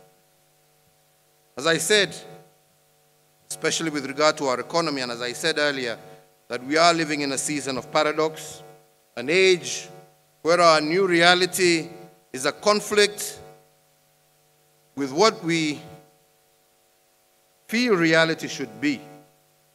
Indeed, that is not only true of our social lives, but also true of our economy. Against all odds, as we have seen and heard today, some of our entrepreneurs have remanaged and reimagined the subsisting pandemic and created a new business reality that disorganizes the existing order at play. This is a new business model driven by innovators and makers of things, people who did not see danger in the COVID crisis, but actually saw an opportunity. Businesses that experienced shock from COVID, but bounced back better. But the question that this development begs is the following. If positive disruptions and innovations have mushroomed during COVID-19, how do we together support them as part of our resilience building strategy? How do we boost a small samosa delivery company known as Wow Eats, whose recipe is hundreds of years old, for instance? How do we encourage the Association of Women in Agriculture with their innovative work, especially amongst vulnerable, informal settlement women across the country? How do we assist these kind of people? During the first phase of this pandemic, we rolled out a series of economic stimulus packages, and today, in support of our small businesses and innovators, I also direct as follows. One, that the National Treasury considers retaining the VAT at 14% until the 1st of July 2021. Two, that the National Treasury considers retaining the income tax rate, pay as you earn, at 25% until the 1st of January 2021. Three, that the National Treasury considers retaining the resident income tax, which is corporate tax, at 25% until the 1st of January 2021. And four, that to continue cushioning low-income earners, the National Treasury maintains the 100% tax relief for persons earning a gross monthly income of up to Kenya shillings 24,000 beyond the sunset date of 31st December 2020. Five, that to continue cushioning our micro, small, and medium-sized enterprises, the National Treasury considers maintaining the reduction of the current turnover tax from 3% to 1% for all micro, small, and medium-sized enterprises. And six, to enhance access to credit for our micro, small, and medium enterprises, the National Treasury is directed to expedite the ongoing rollout of the Credit Guarantee Scheme in partnership with participating banks as well as our development partners. The Credit Guarantee Scheme, as approved by Cabinet, is a risk-sharing partnership between the government and the banks, which will afford our enterprises across the country to access credit and would increase the amounts that we can lend to this sector by an additional 100 billion shillings. So fellow Kenyans, When COVID pandemic hit us in March this year, we did not know the extent of the crisis. In between the crisis, I told you that we were in what I was calling the fog of war. The theaters of war were invisible and indeed foggy. However, today, I am comforted by the fact that we are not running in the dark. We might not know everything about the pandemic, but we do know a lot more than we did in March. And although we only know in part, we are better prepared today than we were in March this year. Our level of civic consciousness and responsibility is much higher. However, to build the resilience that allows us to participate or to anticipate the second wave and respond to it, we must do even better. That is why I must emphasize by repeating what St. Francis of Assisi taught us. If we all do the necessary, it will lead to the possible, and indeed at this point, the possible will happen without even us realizing it. Starting the next phase of this pandemic by doing the necessary and working together in unity, as we have done, this is how to defeat this COVID menace, and I do believe that through that unity of purpose, we can indeed succeed. I want to once again thank Kenyans across the country. I want to thank all leaders across the country for the manner in which we have been able to work very closely together despite the fact that we have been apart. If it was not for that working together, we would not be where we are. We would not have achieved what we have achieved. I continue to urge you to work together, continue to partner together, and I am certain that that way is the surest way, not only to defeat this pandemic, but also to ensure that we build a prosperous, equitable society in which every single Kenyan feels a part and not a single one of us feels left behind. I thank you. May God bless you, and may God continue to bless this great Republic of Kenya. Asanteni sana. Thank you.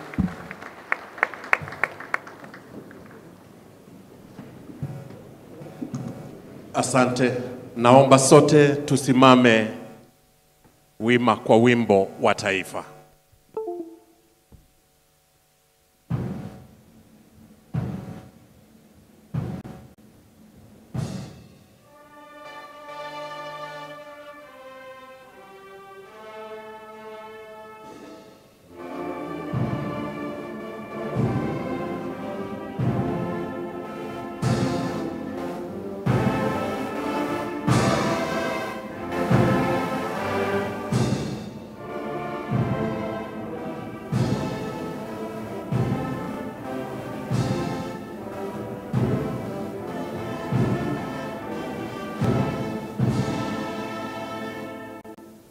Thank you very much. We remain standing as His Excellency the President leaves at his pleasure.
I don't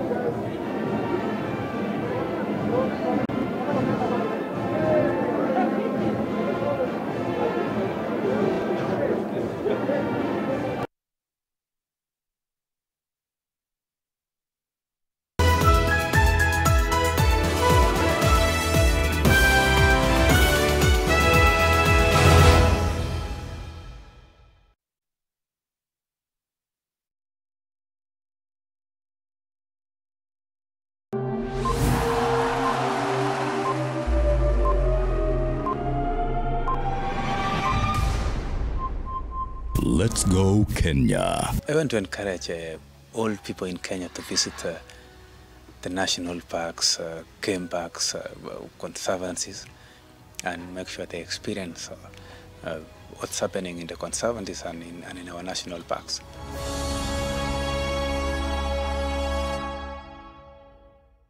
Je, maumivu ya kichwa na kukosesha amani? Kaluma Strong hutuliza maumivu ya kichwa, maumivu ya mwili na hata huondoa joto jingi mwilini. Kaluma Strong ina aspirin kama kiungo. Maumivu yakizidi, muone daktari.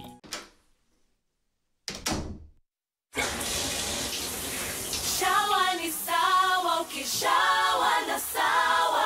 Inakawia bana, inakawia Shawa ni sawa. Iko sawa, ninanukia vifiti. Shawa ni sawa. Rangi ya kupendeza bei, iko poa shing shing shing. Shawa ni sawa. Ukibana wetu mia sawa ushinde. Sawa all day. Shawa shawa, au shawa sawa. Sour Shower has never been better with the new look Sour. Now with a new formulation too that will leave you feeling fresh for longer, while the soak lasts even longer. Family Bank and Simba Corp have been in collaboration to help you grow your business by offering affordable financing for acquisition of brand new commercial vehicles. Access up to 95% financing with a flexible repayment plan of up to 60 months and enjoy a 2-month repayment holiday. Call us today on 0703 095 445 or visit any of our Family Bank branches and Simba Corp dealers and branches countrywide. Terms and conditions apply. Family Bank, with you for life. Family Bank is regulated by the Central Bank of Kenya. Royal Alloy Zinc is a product of Royal Mabati Factory. Benefits: lasts longer, are lightweight, are fire resistant, of superior strength, 15 years warranty, can harvest water. Are you running out of budget to build your roof? Don't worry, Royal Mabati Factory has you covered. Delivered free of charge as fast as possible. You can also use our Lipa Pole Pole offer to buy your Mabati and pay in easy monthly installment. Royal Mabati Factory. We are the best. We all are looking for products to protect ourselves from viruses, but not all products protect us. Did you know that using Dettol soap and water protects against viruses? Many viruses are surrounded by an envelope with receptors that enable them to enter a human cell and cause infection. Dettol soap destroys the outer layer of the virus and effectively removes it. Protect your family from the spread of viruses with Dettol. Dettol cleans and is now tested and proven to be effective against COVID-19 virus. This has been Medifax for Dettol. The Dettol range is available on Jumia. Shop safely and conveniently today.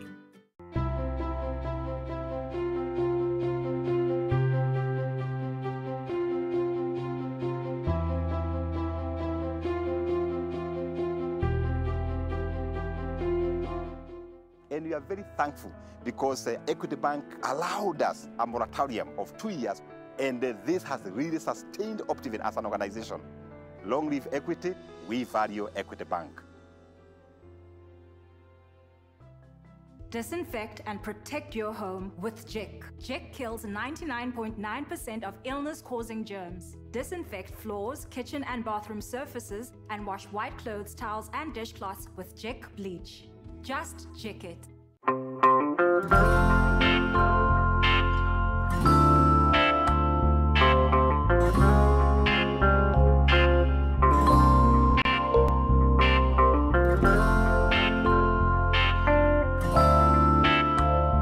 Breaking news from Molfix. Let's see what they're developing right now.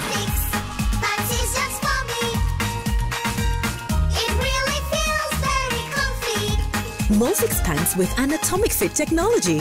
New Molfix pants, an invention from babies for babies. You should also try Molfix. Sky is a sisterhood of teen girls from across Kenya. We are all about being true to ourselves and what we believe in. From fashion and music to school and our friends, we celebrate the things we love and support each other in the sisterhood. You can be a Sky Girl too. Just go to skygirlske.com and take the pledge. Follow up on Instagram and Facebook at skygirlske.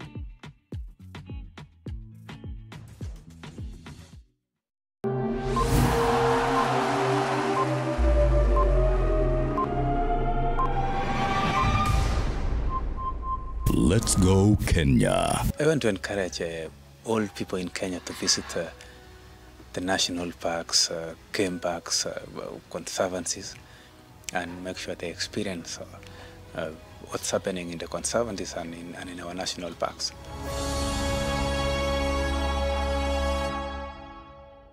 How many times do I have to tell you not to just come into my house anytime you feel like? Akizia kama mama kanakuaga na kelele yake.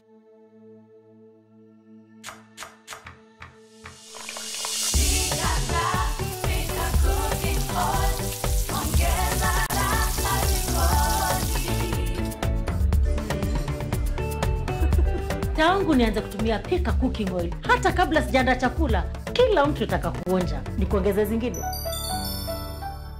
Mix of the Week in association with Airtel. I don't check my energy.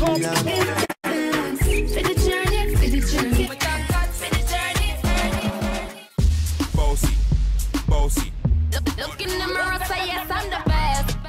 This is a short deal. Completely transparent. Okay. If only all things in life were as honest as Airtel's amazing data. Get 500 MB free daily. Switch to Airtel and save. The Honest Network. Breaking news from Molfix. Let's see what they're developing right now.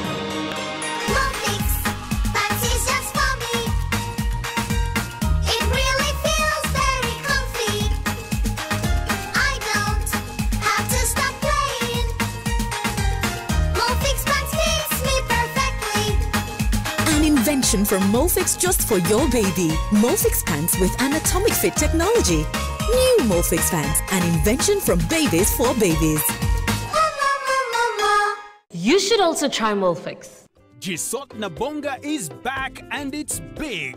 What's your style? Whether it's a phone with a great camera, a phone with all the latest apps, or just a phone with the right price to fit your pocket, we've got you. Jisot Nabonga Style Yako by redeeming your Bonga points for affordable smartphones at unbeatable prices at Safaricom shops and dealers countrywide or on masoko.com. Just dial *126#, check your points balance and go shopping.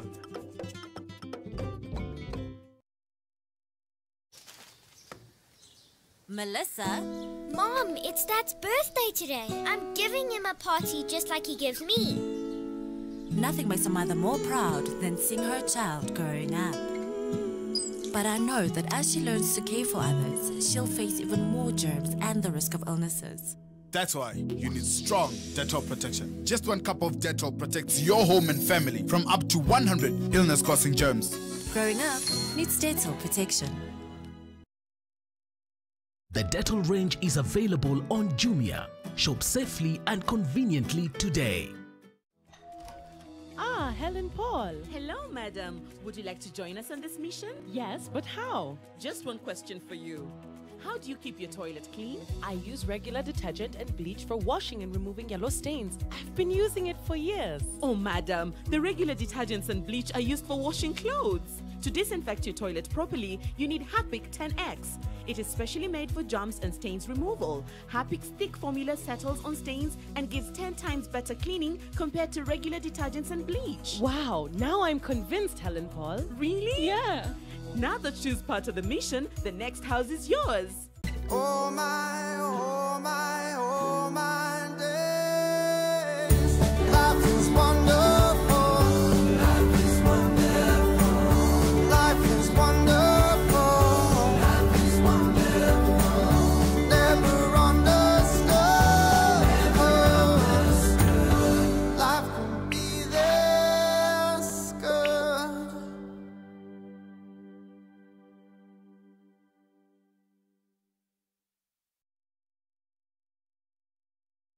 When the world changed, it made us go back to the simple joys and love the little things even more, like serving up your best, eating together, and sharing more. Now, we'll take nothing for granted and always remember to taste the simple joys.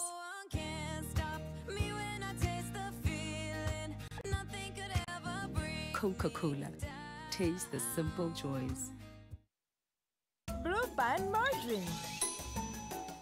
New look, same great taste. Jisort na bonga style yako by redeeming your bonga points for affordable smartphones at unbeatable prices at Safaricom shops and dealers countrywide or on masoko.com. Just dial *126#, check your points balance and go shopping. Boy, eta pale. Simama pale. Leo umenifanya niamini mtu anaweza mea ndevu kwa magoti.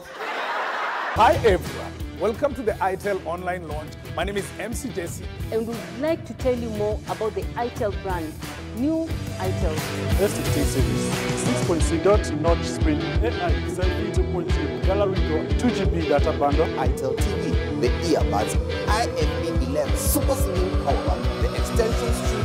Let's join ITEL to enjoy a better life. Wakenya, hii fight hatukuchagua, lakini tuko na choice. Tuchague kujilinda. Tuchague kuprotect familia zetu. Tuchague usafi. Kuosha mikono. Kuosha manyumba zetu. Ndio tulinde watoto wetu. Na tuvae mask. Future yetu iko mikononi mwetu. Kenya, let's do it for the ones we love. The Dettol range is available on Jumia. Shop safely and conveniently today.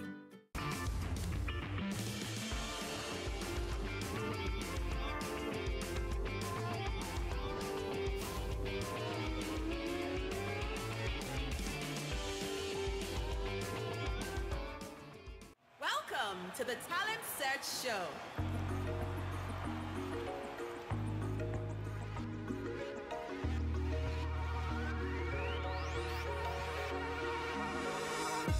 Sink into the magical fragrances and rich, creamy lather of Imperial Leather to experience your world of wonder as you take on life's challenges. Imperial Leather. Stay positive and escape the everyday ordinary. New Blue Band Peanut Butter. Made with 100% pure peanuts. And a good source of omega-6. Grow healthy and happy kids with New Blue Band Peanut Butter.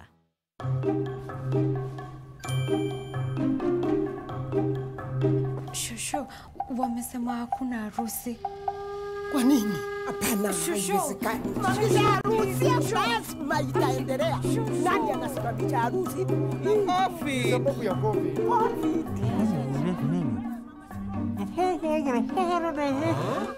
Nasema Safaricom iko na 500 MB free kila siku. Sasa tunaweza kustream hii wedo.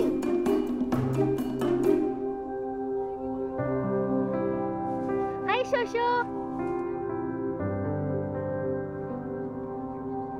You make is the bribes.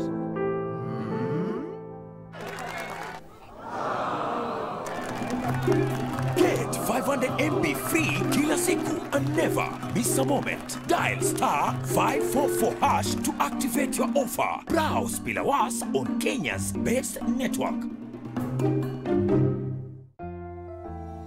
We all are looking for products to protect ourselves from viruses, but not all products protect us. Did you know that using Dettol soap and water protects against viruses? Many viruses are surrounded by an envelope with receptors that enable them to enter a human cell and cause infection. Dettol soap destroys the outer layer of the virus and effectively removes it. Protect your family from the spread of viruses with